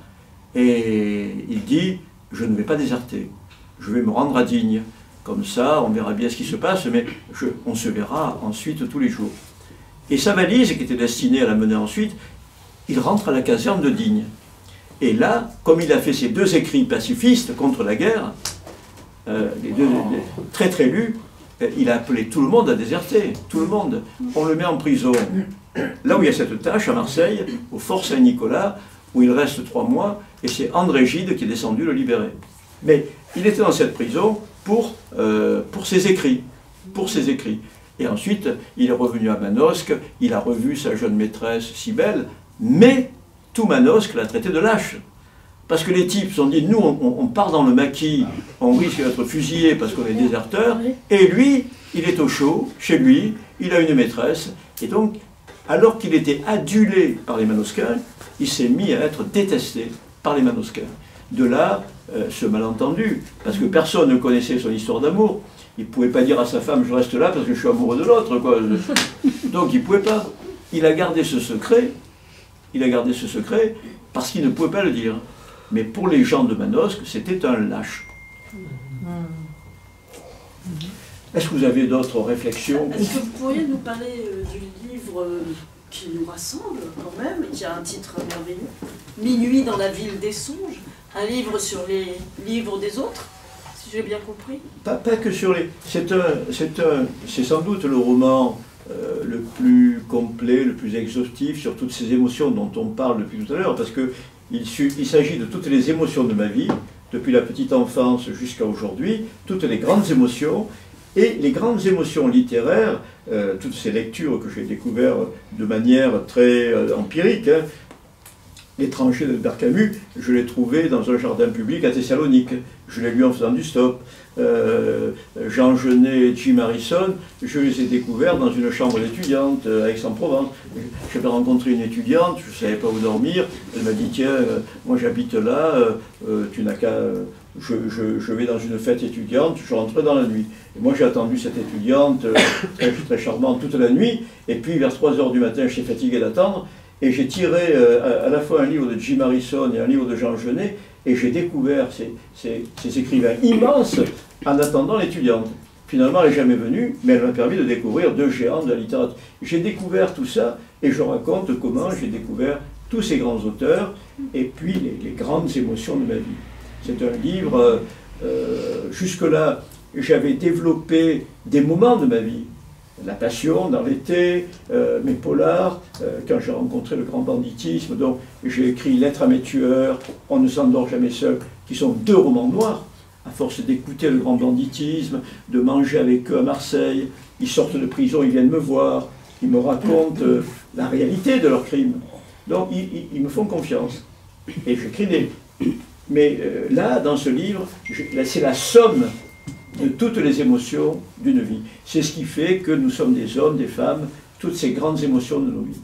Et justement, pardon, il n'y a pas que des émotions dans votre vie, il y a aussi beaucoup d'aventures, beaucoup plus que dans les vies autres. Et vous n'avez jamais eu l'idée plus tôt d'écrire votre vie qui est romanesque en soi. Là, vous dites, c'est juste incroyable ce que vous avez vécu. Donc ça vous avez jamais eu plus tôt cette idée de faire un dire, bah, après tout quand même j'ai une vie romanesque, pourquoi ne pas l'écrire? Ça vous est venu que là ou c'était un projet déjà C'est-à-dire que dans tous mes romans, j'ai développé un aspect romanesque de ma vie.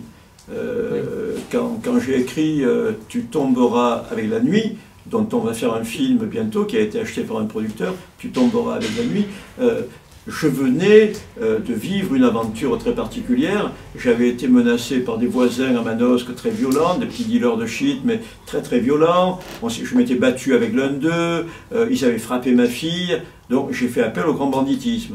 Hein. J'ai fait appel au grand banditisme. Un gars qui avait été pendant 4 ou 5 ans mon élève au Beaumet, quand il a été libéré, plutôt que je me suis dit, si je vois le commissaire, qu'est-ce qu'il va faire le commissaire? Bon, je suis allé voir le gros voyou. Et le gros voyou, il a réglé ça en 5 minutes. Parce qu'il avait des arguments que le commissaire n'avait pas. Le commissaire, il m'aurait dit, monsieur Frény, qu'est-ce qui s'est passé? Bon, je vais les convoquer. Les autres, ils sortaient, rentraient de prison, ils s'en foutaient du commissaire.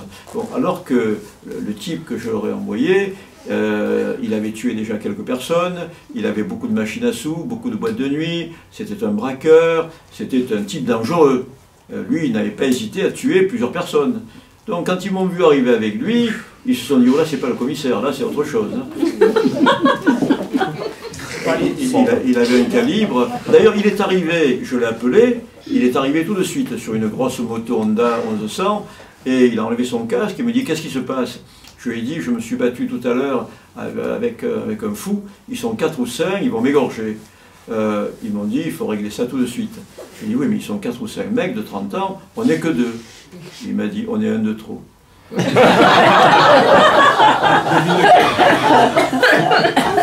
mais je dis, oh, si on est un de trop, je vais t'accompagner.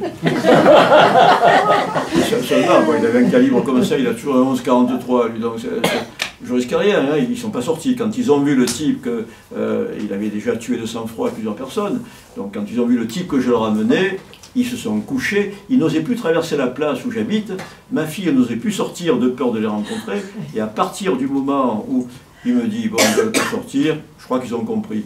On est allé boire un pastis sur la place, et on a commencé à se fréquenter, il venait de sortir de prison. Il venait régulièrement, il m'invitait au restaurant, il me remerciait de tout ce que je lui avais appris en prison, et il me dit, s'il y a quoi que ce soit, il m'a apporté un petit 22 en rifle, un petit calibre, il m'a dit, il y a une balle dans le canon, si jamais il s'approche, tu le coupes en 2. Il m'a dit, je t'ai mis des balles explosives,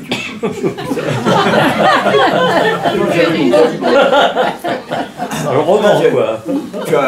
Tu as un cerbère, tu as un garde du corps, enfin, ça vaut 7 légionnaires, un mec comme ça, tu vois. Et seulement, comme il n'était pas que voyou, enfin, il était voyou et intelligent. C'était un voyou très intelligent. Et donc, quand il a vu que j'avais besoin de lui comme protection, il m'a dit, René, tu connais toute la ville, tu manges avec le maire, tu manges avec les professeurs, si on ouvre un restaurant tous les deux, on casse la baraque. Toi, tu connais tous les intellectuels, moi je connais un peu plus les gens qui ont du fric, les voyous. On a ouvert un restaurant. Alors, quand la famille avec qui je m'étais battu a vu que j'ouvrais un restaurant, que le soir à minuit, quand on ferme le restaurant, je restais seul avec le voyou, on mangeait dans le restaurant tous les deux. Alors moi, ça me servait à écrire des romans, parce qu'il me racontait des choses insensées, tu vois. Moi, j'en profitais pour écrire des romans. Et les petits voyous qui passaient, qui me voyaient à travers la vitre, ils se disaient, lui, intouchable. Si on touche un seul cheveu, on passe tous au canal. Donc, ça vous avez des problèmes aussi avec la police. Moi, ce que je voudrais revenir aussi, c'est que ça sera peut-être moins drôle, mais c'est très touchant l'hommage que vous rendez à votre mère aussi dans votre livre. C'est juste incroyable. Pour moi, c'est vraiment un hommage à votre mère. Non, enfin, il y a une part d'hommage en tout cas. J'ai noté cette phrase, par exemple, qui mine de rien est bouleversante. D'abord, vous dites, j'étais chacun de ses cheveux blancs, quand tous les soucis que vous lui avez créés, vous les donnez. Et puis à un moment, vous dites, ça c'est vraiment bouleversant, ce sont les seuls regrets de ma vie et ils ne servent à rien. C'est-à-dire toute la peine que vous lui avez donnée en étant si difficile en fait à vivre, en étant vous étiez très fusionnel avec votre mère, pas très proche. Mais ça, ce sont les seuls regrets de ma vie, ils ne servent à rien. Je trouve cette phrase-là était absolument vertigineuse et bouleversante, et de même que l'hommage que vous rendez à votre mère finalement. J'aurais aimé être un enfant plus paisible et que ma mère qui m'adorait ne se fasse pas tous ses soucis, tous ses cheveux blancs, toutes ses rides.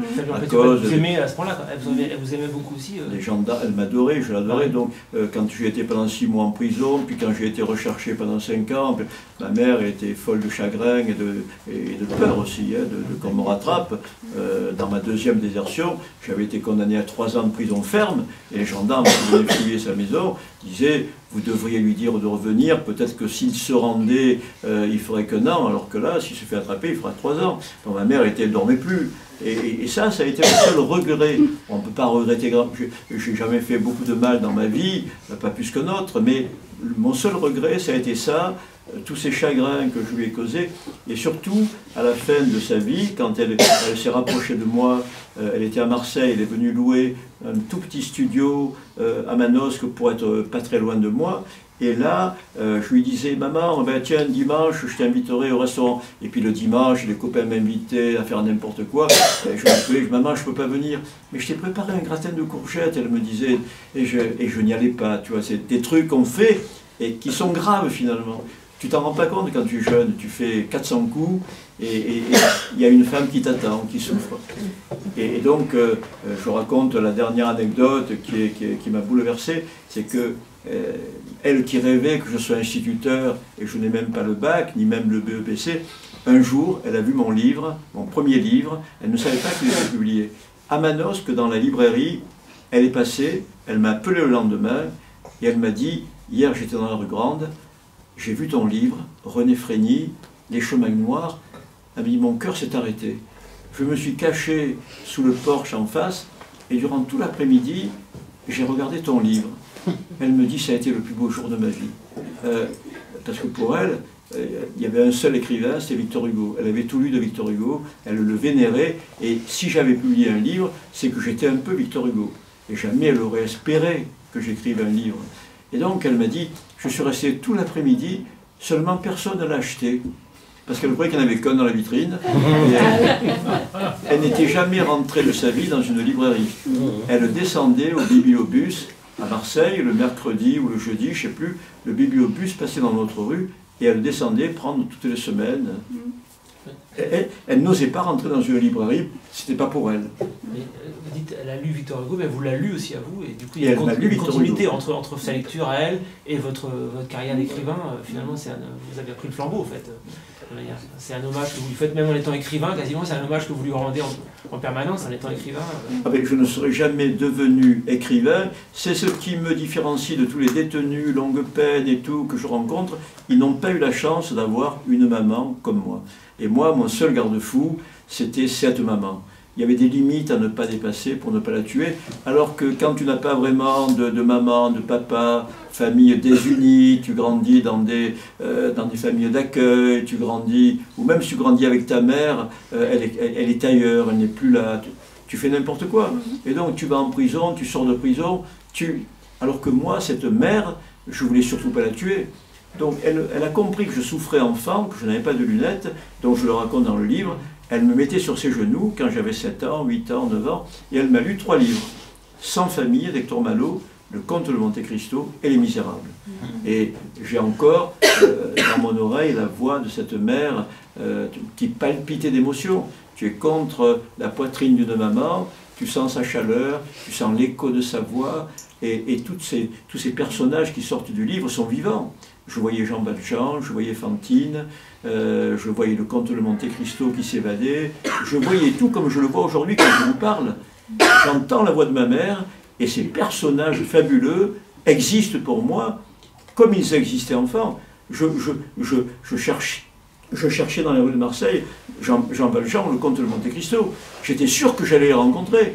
Alors que je ne voyais pas la voisine, la boulangère, c'était une abstraction pour moi. Vous ne cherchez pas non plus Victor Hugo. C'était les personnages qui vous intéressaient déjà plus que les personnages. Je ne savais pas du tout qui était Victor Hugo. Ma mère parlait de Victor Hugo avec vénération, mais moi, ce qui m'intéressait, c'est la vie de Jean Valjean, avec Cosette. Pardon, mais est-ce qu'elle a lu votre livre, du coup? Parce qu'elle l'a vu dans la vitrine, mais est-ce qu'elle a lu ce livre? Ah, mais bien sûr. Quand je lui ai apporté, le lendemain, je lui ai apporté, je lui ai dit, lis-le. Mais je ne lui avais pas dit, et je ne lui avais pas apporté, parce que je pensais qu'elle serait choquée. Et elle a été choquée. Parce que dans ce premier livre, j'emploie des mots d'aujourd'hui. Il y a quelques scènes érotiques, il y a des scènes un peu cruelles, c'est un roman d'aujourd'hui, avec les mots d'aujourd'hui. Et elle m'a dit quand même, René, j'ai adoré ton livre, mais il y a des choses que tu racontes, ça ne se dit pas. Il y a la mère d'Alain Robbe-Grillet, c'est peut-être qui lui a dit, à propos d'un de ses romans, Le Voyeur, elle a dit c'est un beau roman, mais c'est dommage que ce soit mon fils qui l'ait écrit. Oui. Il est choqué par son livre. On est beau en soi, mais c'est dommage que ça soit... Ma mère a été choquée. Elle m'a dit, tu es un écrivain, pour moi c'est la plus belle chose, mais quand même, dans ton prochain livre, ne raconte pas des choses comme ça. Vous censurer. Vous étiez enfant unique, non? On était 3. Ah, vous avez des frères et sœurs? J'ai un grand frère et une petite sœur, mais je racontais hier soir ailleurs pourquoi il y a eu cette relation entre ma mère et moi. Je suis né en 47. À cause de... Non, à cause d'un phénomène très particulier, il y a eu de grandes grèves très dures, beaucoup plus dures que celles d'aujourd'hui, en 47. Oui. La France entière était bloquée, très dure la grève dans les trains, dans la SNCF. Il y avait d'autres conditions de travail aussi. Et la grève très dure. Et mon oncle, le frère aîné de ma mère, il avait 1 an de plus, elle adorait cet homme, son frère unique, elle l'adorait plus que ses parents, plus que tout. Elle avait grandi avec lui, elle le regardait vivre, elle l'adorait. Et après cette grande grève des cheminots, lui a été renvoyé et il s'est pendu. Et comme ils habitaient encore ensemble, ils étaient jeunes, elle l'a vu pendu. Elle l'a vu pendu. Et quand je suis né, elle m'a appelé René Jean. La Renaissance, il s'appelait Jean. J'étais la Renaissance de Jean. Et donc, elle m'a pris pour son enfant, René, et pour son frère. Elle a fait, je m'en suis rendu compte plus tard de ça, elle a fait la confusion entre les deux. Et elle m'a serré beaucoup plus fort que mon grand frère ou ma soeur, parce que j'étais Jean. J'étais celui qui écartait un peu le mort. C'est le vivant qui arrivait et qui écartait un peu le mort. Donc elle m'a aimé 2 fois. Une fois pour Jean et une fois pour moi. Et donc je suis devenu son confident. De là, la sensibilité que j'ai, qui était exactement la sensibilité de ma mère. Elle m'a donné à la fois son sang, ses traits, je lui ressemble plus que les autres, et sa sensibilité. Et je crois que la seule richesse d'un écrivain, c'est sa sensibilité. C'est pas sa culture, c'est sa sensibilité. Et ça, elle l'avait. C'est un héritage fabuleux qu'elle m'a laissé, sa sensibilité, et puis le fait que je sois devenu son confident. Elle me racontait tout. Elle me racontait tout. Comme à son frère, jadis.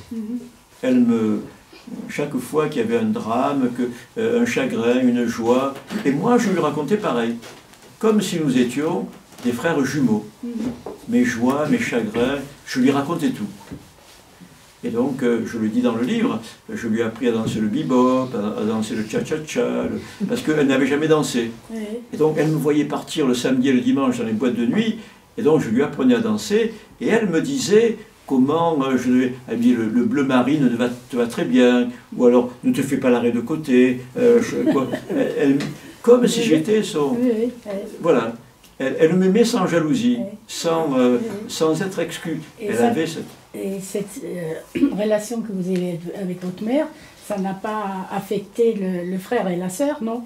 Parce que c'était quand même différent. Non, parce que quand mon père a vu que ma mère m'aimait un peu plus que les deux autres, il s'est mis à m'aimer un peu plus. Mon frère qui avait les yeux bleus comme lui, moi j'avais les yeux marrons comme ma mère, et ma petite sœur qui avait les yeux clairs aussi, et qui était une fille, et qui arrivait en dernier. Donc mon père a adoré celui qui avait les yeux bleus, la petite fille, parce que c'était la petite fille, et moi j'étais l'enfant de ma mère, mais dans la maison c'était normal. J'étais le fils de ma mère, et les deux autres étaient les enfants de mon père. C'est comme ça. C'est bien si ça s'est passé comme ça, parce que ça aurait pu. Non, ils n'ont jamais été jaloux. Oui, donc c'est bien. Non, on s'adorait, ils n'ont jamais été jaloux. Moi, je me dis qu'elle devait certainement avoir une âme de conteuse, parce qu'elle vous est si bien la lecture, et vous avez exploité ça vous-même dans votre œuvre. Tout à l'heure, on parlait avec le monsieur, on disait que vous étiez un raconteur. On pourrait revenir aussi à l'idée de, est-ce que vous n'avez pas peur quand vous faites des soirées comme ça, ou à la télévision, de décevoir le public, parce que vous dites que vous êtes peut-être moins intéressant que vos personnages, ce que je ne crois pas, moi, quand je vous entends parler. Donc là, vous êtes un peu peut-être... Est-ce que vous n'avez pas peur de décevoir, et dire, bon, finalement, je ne suis que l'auteur, moi, je ne suis pas aussi intéressant que mes personnages. Mais bon, bref, sinon, la première idée, c'était de dire que certainement, vous avez hérité de votre mère, de son côté conteuse qu'elle n'a pas pu exploiter, mais en vous lisant si bien les choses, il suffit de vous lire pour voir que, finalement, ça tourne... C'est au bon rythme, comme il faut, et voilà, donc vous avez sans doute hérité ça aussi d'elle, qui elle n'a pas pu exploiter par une question d'époque et de culture, etc. Mais dans votre question, vous me permettez de répondre sur autre chose, parce que je ne réponds pas à votre question, mais ça me fait penser à un truc. Mon dernier livre, je l'ai écrit la nuit dans mon lit, parce que peur de décevoir.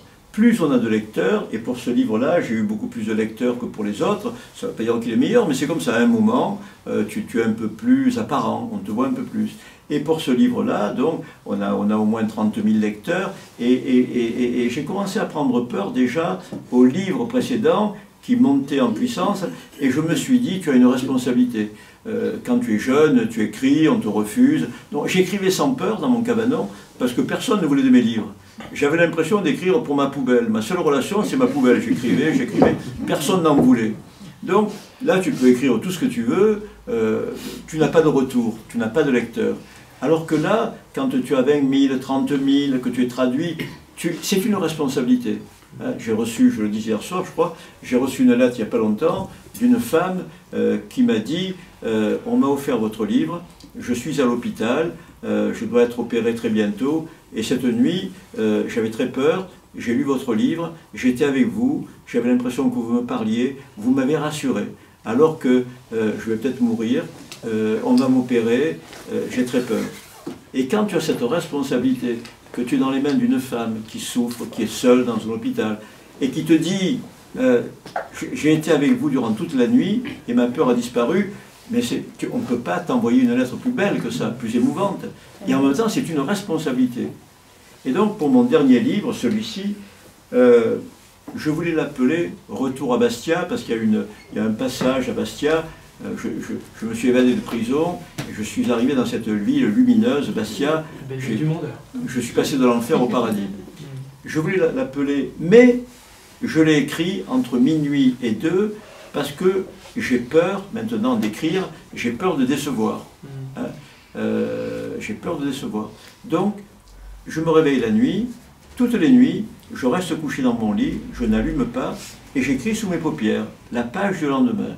Je sais très bien où je me suis arrêté, et donc j'écris pendant une demi-heure, une heure, et le matin, quand je me réveille, je bois un café, et en ouvrant mes paupières, sous mes paupières, je vois un manuscrit avec les points, les virgules. J'ai retenu par cœur ma page écrite dans le noir. Et je la recopie sur mon cahier. En demi-sommeil, ou vous êtes clairement éveillé, ou c'est un demi-sommeil? Je suis réveillé, mais il n'y a pas la peur du matin. Quand tu vois ton cahier qui t'attend sur le bureau, ton stylo à côté, tu as peur. J'ai peur du cahier, j'ai peur de la page blanche. Voilà, alors que là, c'est la page noire. Là, c'est la page noire. Donc, je suis couché dans mon lit, je n'allume même pas la lampe de chevet et je commence à écrire entre l'inconscient des rêves, d'où tu sors, l'inconscient des rêves, tu es comme sous la mer quand tu rêves, tu es ailleurs. La conscience du matin, la réalité, tu vois la mouche, tu vois tout le matin. Et entre l'inconscient du rêve et la conscience du matin, il y a ce qu'on peut appeler le subconscient, une deuxième forme de conscience, sans la peur. Tu es entre chien et loup, tu es entre deux eaux. Et c'est entre deux eaux que j'ai écrit ce livre. Il est sorti du subconscient. C'est-à-dire, ce sont toutes mes émotions, mais sans la peur de les écrire. Ça s'apparente un petit peu à ce que faisaient les surréalistes avec l'écriture automatique. Pas un peu. Et un petit peu. Parce que ce qui me différencie des surréalistes, c'est que eux, ils surgissaient d'un rêve, parfois même ils mettaient le réveil, pour ne pas oublier, le réveil sonnait, ils écrivaient tout de suite, mais ils n'écrivaient que leur rêve. Oui. Parce que justement, au début du mouvement, c'est ça. Ils étaient tous freudiens et ils voulaient savoir ce qu'ils avaient rêvé, ce que ça signifiait. Ils interprétaient comme Freud leur rêve à chaud, ils se réveillaient, ils écrivaient et ils essayaient de comprendre la symbolique des rêves. Alors que moi, je n'écris pas la nuit pour comprendre mes rêves, j'écris parce que j'ai peur de mon cahier. Parce que vous gardez un canal ouvert avec l'inconscient en permanence, ce que fait tout véritable artiste. Et je pense que la nuit, justement, le fait de surgir de cette mer profonde qu'on appelle l'inconscient des rêves, non seulement tu n'as pas peur, mais il y a des choses qui sortent, des émotions qui seraient bloquées le jour. Hein, ce qu'on appelle le surmoi, qui bloque justement nos pulsions. La nuit, il m'arrive de plus en plus souvent de faire l'amour la nuit dans mes rêves et moins souvent dans la journée, mais parce que en changeant d'âge, on change de mode de vie. Et donc la nuit, je rêve de plus en plus que je fais l'amour, plus que quand j'étais jeune. Et quand tu te réveilles d'un rêve comme ça, érotique, ton écriture est différente. Ce que vous nous racontez là, c'est quand même assez différent du début, où en fait on avait l'impression que l'écriture avait un côté un peu négatif pour compenser de la souffrance, de la douleur, de l'enfermement. Que là tout d'un coup on est dans un univers, on bascule dans un univers du subconscient très, très scintillant avec beaucoup d'étincelles, d'imaginaire. Il n'y a pas plus d'étincelles, il n'y a pas plus d'imaginaire, mais au départ je me suis battu avec les mots, c'était comme une revanche. C'était comme une revanche. Jean Valjean dont je parlais, il se met à faire le bien, il se met le bagnard qu'il a été, il se met à donner à tout le monde. Et moi j'avais l'impression que quand je me suis mis à écrire, je devenais quelqu'un de bien. C'était une manière peut-être de faire plaisir à ma mère, de devenir quelqu'un de bien. Alors que je n'avais jamais rien fait de grandiose ou de bien. Mais il y avait une forme de révolte aussi. Quand on a commencé à me refuser, je me suis senti humilié. Et cette humiliation, elle a nourri ma colère et ma haine parfois de ce parisianisme qui me rejetait. Ça a nourri ma haine. Alors que maintenant, vous m'accueillez ce soir, hier j'ai été ailleurs, demain je serai peut-être quelque part. Je sens autour de moi une forme d'amitié, de gentillesse, de bien, qui me protège et qui me fait du bien. Donc l'écriture, aujourd'hui, elle me sauve finalement. Elle m'apporte, quand je voyageais en stop à 18 ans, 19 ans ou après, j'arrivais dans une ville inconnue, je voyais des lumières qui s'allumaient, je me disais, tiens, il y a des familles là qui sont peut-être heureuses, ils vont partager un repas, il y a de la lumière, et moi je dormais dans des jardins publics, je dormais dehors, Donc cette solitude, elle est dure quand même, tu ne sais pas où tu vas dormir, tu ne sais pas si tu vas manger, tu es seul. Et maintenant, quand j'arrive dans une ville que je n'ai jamais vue, alors on m'invite, comme mes romans sont traduits en 7 ou 8 langues, on m'invite au Canada, on m'invite en Allemagne, en Grèce, on m'invite. Et tu arrives quelque part, tu ne connais pas la langue, mais quelqu'un t'attend à l'aéroport, on t'a réservé une chambre, on t'invite au restaurant, tu te rends compte que tu as des amis partout. Uniquement parce que tu as écrit des livres, tu as des amis partout. Et c'est très réconfortant, c'est très rassurant. Quand je voyageais comme un vagabond, personne ne me regardait. Il m'est arrivé de rester toute la journée le doigt en l'air et personne ne s'arrêtait. Les camions passaient sous la pluie, m'éclaboussaient, moi j'étais là, tu n'existes pas. Et là, tu arrives quelque part, je suis arrivé ce soir, beaucoup d'entre vous sont venus me voir là-haut, m'ont parlé avec beaucoup de gentillesse, mais comme si nous nous connaissions depuis toujours. Parce que les livres rapprochent l'écriture, les émotions, ça rapproche les gens. Donc j'ai l'impression que aujourd'hui, je suis beaucoup plus aimé que quand j'avais 20 ans, où j'avais un peu de mal à avoir beaucoup d'amis, ou même à séduire les filles. Hein. J'ai jamais été un très beau garçon, donc j'avais un peu de mal. Alors qu'aujourd'hui, ça me paraît beaucoup plus facile à la fois de séduire une femme, oui c'est vrai, à mon âge, hein, mais c'est le miracle du livre, de la littérature.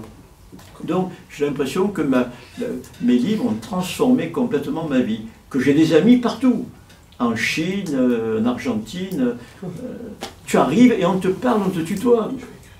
Tu n'as jamais vu le gars qui te reçoit, il t'attend dans une voiture et il te tutoie, il te parle de ta vie comme s'il te connaissait. C'est le miracle de l'écriture.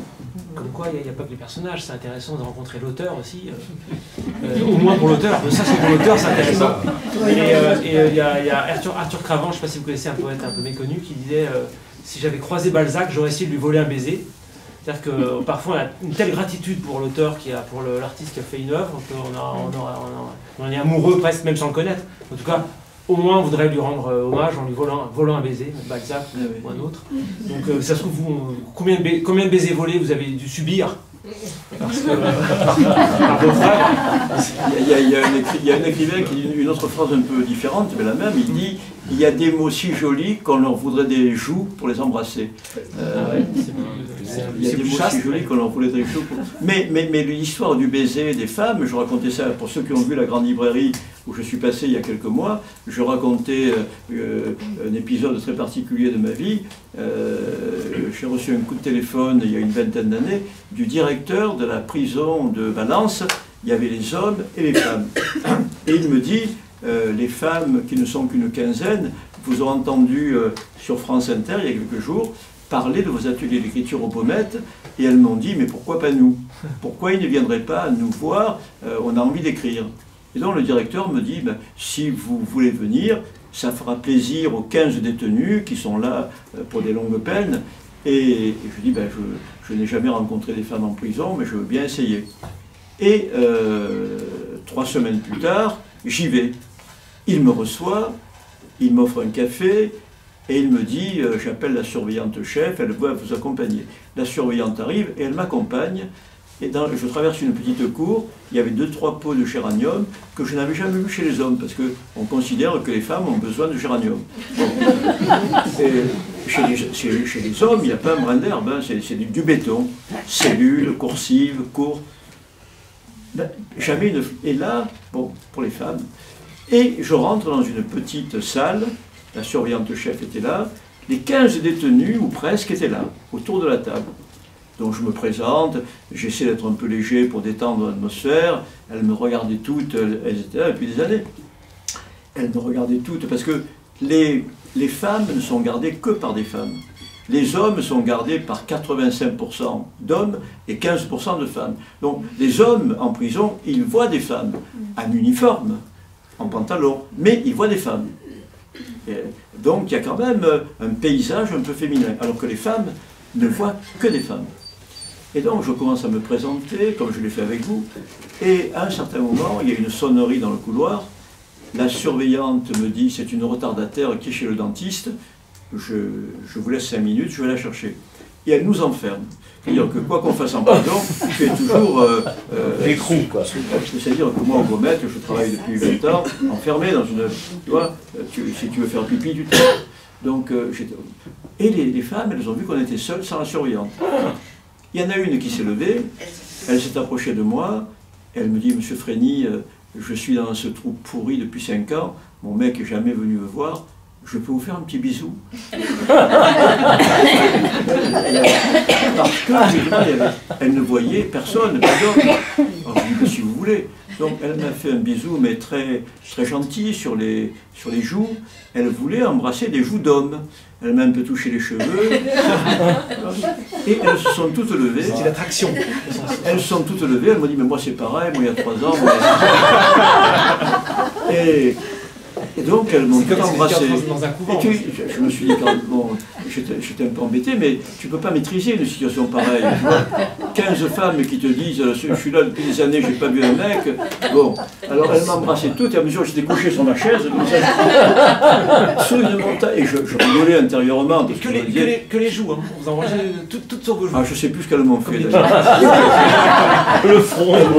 Elles m'ont touché, voir si ça existait encore les hommes, tu vois.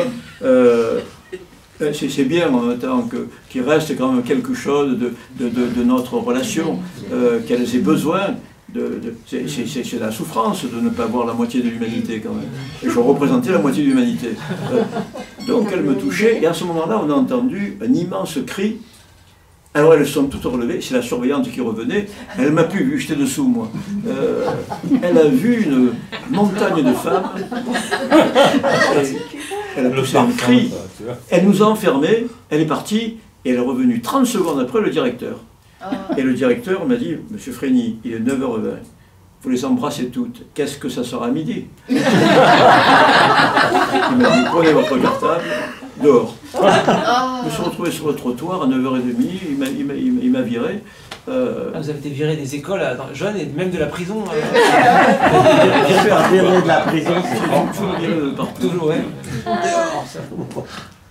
Ah ouais, donc c'est bien réel, la vie d'un écrivain est vraiment... Mais oui, parce que ça te met dans des situations, aller en prison, jamais on m'aurait appelé en 90, quand j'ai publié il y a 2 ans mon premier roman, où je raconte ma prison militaire, quelqu'un au ministère de la Culture m'appelle et me dit, on cherche quelques écrivains qui connaissent un peu ce milieu, ou en tout cas qui soient issus des quartiers, parce qu'on ne va pas envoyer un universitaire qui a fait 15 ans d'études dans un milieu qui n'est pas le sien. Vous avez fait de la prison, est-ce que vous accepteriez d'aller? Et j'ai commencé à la prison d'Avignon, au bord du Rhône, qui était la plus vieille prison de France, parce que j'avais fait 6 mois de prison. Et je me suis rendu compte que depuis 30 ans, j'y retourne. Je disais hier soir, j'entre en prison avec 2 sacs, un pour donner et un pour recevoir. Et j'ai reçu beaucoup plus que je n'ai donné. Parce que mes livres, la plupart de mes livres, sont pétris de cette réalité du crime, de la prison, de la transgression, cette lutte entre le bien et le mal. C'est ça la littérature. C'est toutes nos émotions, c'est aussi la lutte entre le bien et le mal. Mais en prison, vous faites lire, vous faites écrire, mais est-ce que vous savez si les détenus vous lisent, vous, vos livres? Est-ce que vous avez... comment dire? Est-ce que vous avez eu vent qu'on vous lisait particulièrement en prison? Vous étiez un auteur important en prison, pas seulement par vos étudiants, mais par vos élèves, ou aussi par d'autres. Est-ce qu'il ne se passe pas tous les Renier Frény, tiens, lis ça, vous savez ça ou pas? Dans toutes les prisons où je suis allé, c'est un peu comme ce soir, il y a toujours une association ou le SPIP, le service de probation, qui achète mes livres, et les détenus qui vont venir à la rencontre ont lu au moins un livre. Donc je me retrouve souvent devant 30 ou 40 détenus, c'est souvent les bâtiments longue peine, qui ont lu mon livre, et après le bouche à oreille, mes livres restent dans les bibliothèques des prisons, et parfois on m'appelle, hier soir j'ai rencontré une femme qui s'occupe des 15, je crois, bibliothèques de Fleury-Mérogis. Elle m'a dit, mais on a acheté vos livres à la bibliothèque du musée, là, tu vois. On a acheté vos livres, on aimerait que vous veniez à Fleury-Mérogis, parce que vous êtes dans toutes les bibliothèques, on a beaucoup de retours de détenus qui lisent vos livres et qui veulent vous rencontrer. Donc je vais finir par aller à Fleury-Mérogis, mais seulement il faut rencontrer 15 bibliothèques. Mais je suis allé comme ça dans une 50aine de prisons en 20 ans, partout. Les prisons les plus vieilles, les plus obscures, les plus modernes, construites, qui ne sont pas les meilleures d'ailleurs. Hein. Mais enfin, j'ai fait le tour de France de toutes les prisons. La dernière que j'ai faite est à Mozac. Mozac est une prison pour crimes sexuels. Bon, il y a 80% de crimes sexuels et 20% de gros voyous. Ils sont en minorité parce que dans les autres prisons, les voyous sont en minorité et les crimes sexuels, notamment les pointeurs, les pédophiles, sont quand même isolés dans un quartier de la prison, ils sont en minorité. Et on les met dans un quartier parce que sinon ils se feraient massacrer par les voyous. Ils sont en minorité et ils sont cachés derrière de doubles murs, doubles barreaux pour les protéger. Et là, à Mozac, c'est une prison où il y a peut-être 800 détenus, mais sur 800 détenus, il y a 700 crimes sexuels et 100 gros voyous. Donc j'ai fait ma conférence, et à la fin, je savais très bien qui était voyou, qui était... Parce que les gens qui étaient là pour crimes sexuels, ils venaient faire dédicacer leurs livres, ils me donnaient leur prénom. Et ceux qui étaient des voyous, ils venaient, ils me disaient, moi je n'ai pas touché les enfants, j'ai attaqué des banques. Ils me disaient exactement. Ils avaient peur que je les prenne pour des... Peut-être que vous êtes fatigué, quelle heure est-il?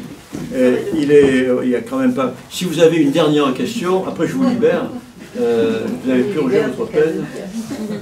Si vous avez une dernière question...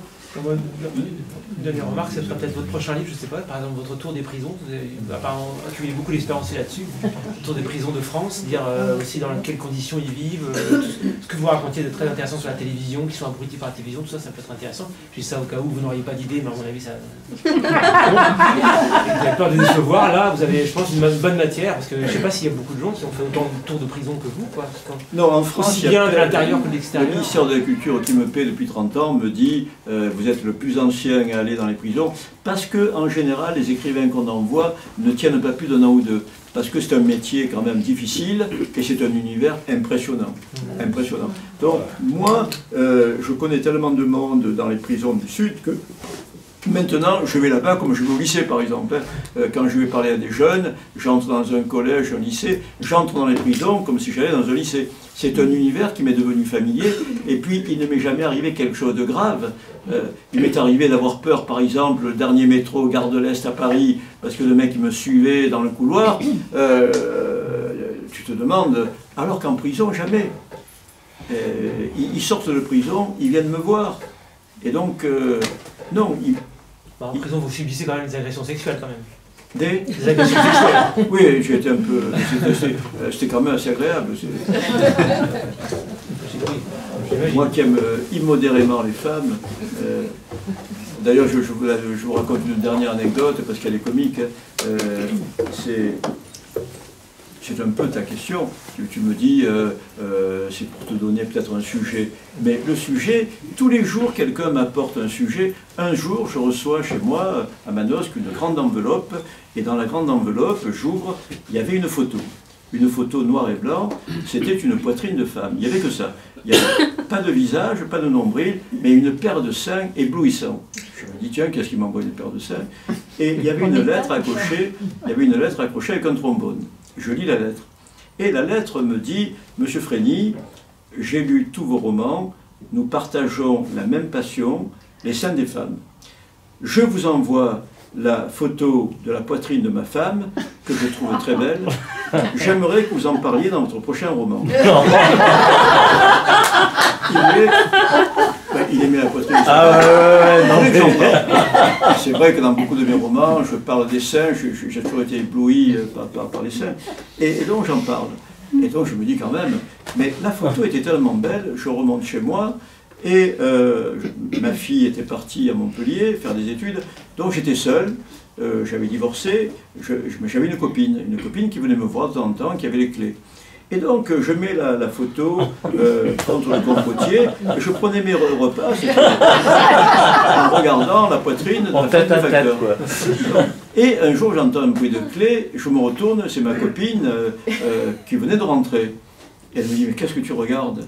Et puis je dis, c'est les seins de la femme du facteur. Elle me dit, mais pourquoi ils sont là? Je lui dis, ben, il me les a envoyés pour que j'en parle dans le roman. Alors, elle est mienne. Elle était un peu étonnée, mais comme elle est très, très intelligente, elle a bon goût, elle a reconnu que c'est les beaux seins quand même. Et je lui dis, on pourrait peut-être remercier le facteur. Elle me dit, comment? Ben, et toi aussi, tu as de très beaux seins. Et on s'est amusé comme ça, mais c'était un début de roman. Alors, on a envoyé une photo de sa poitrine. Et...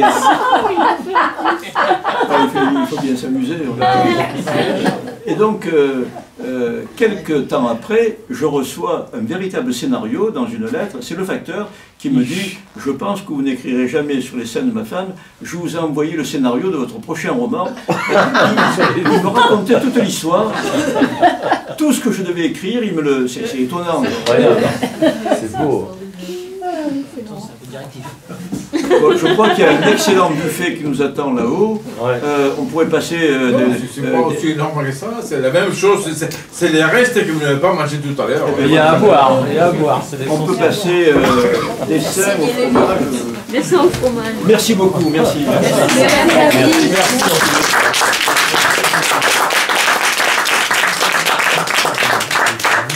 Très gentil à vous, merci. J'ai passé un bon moment.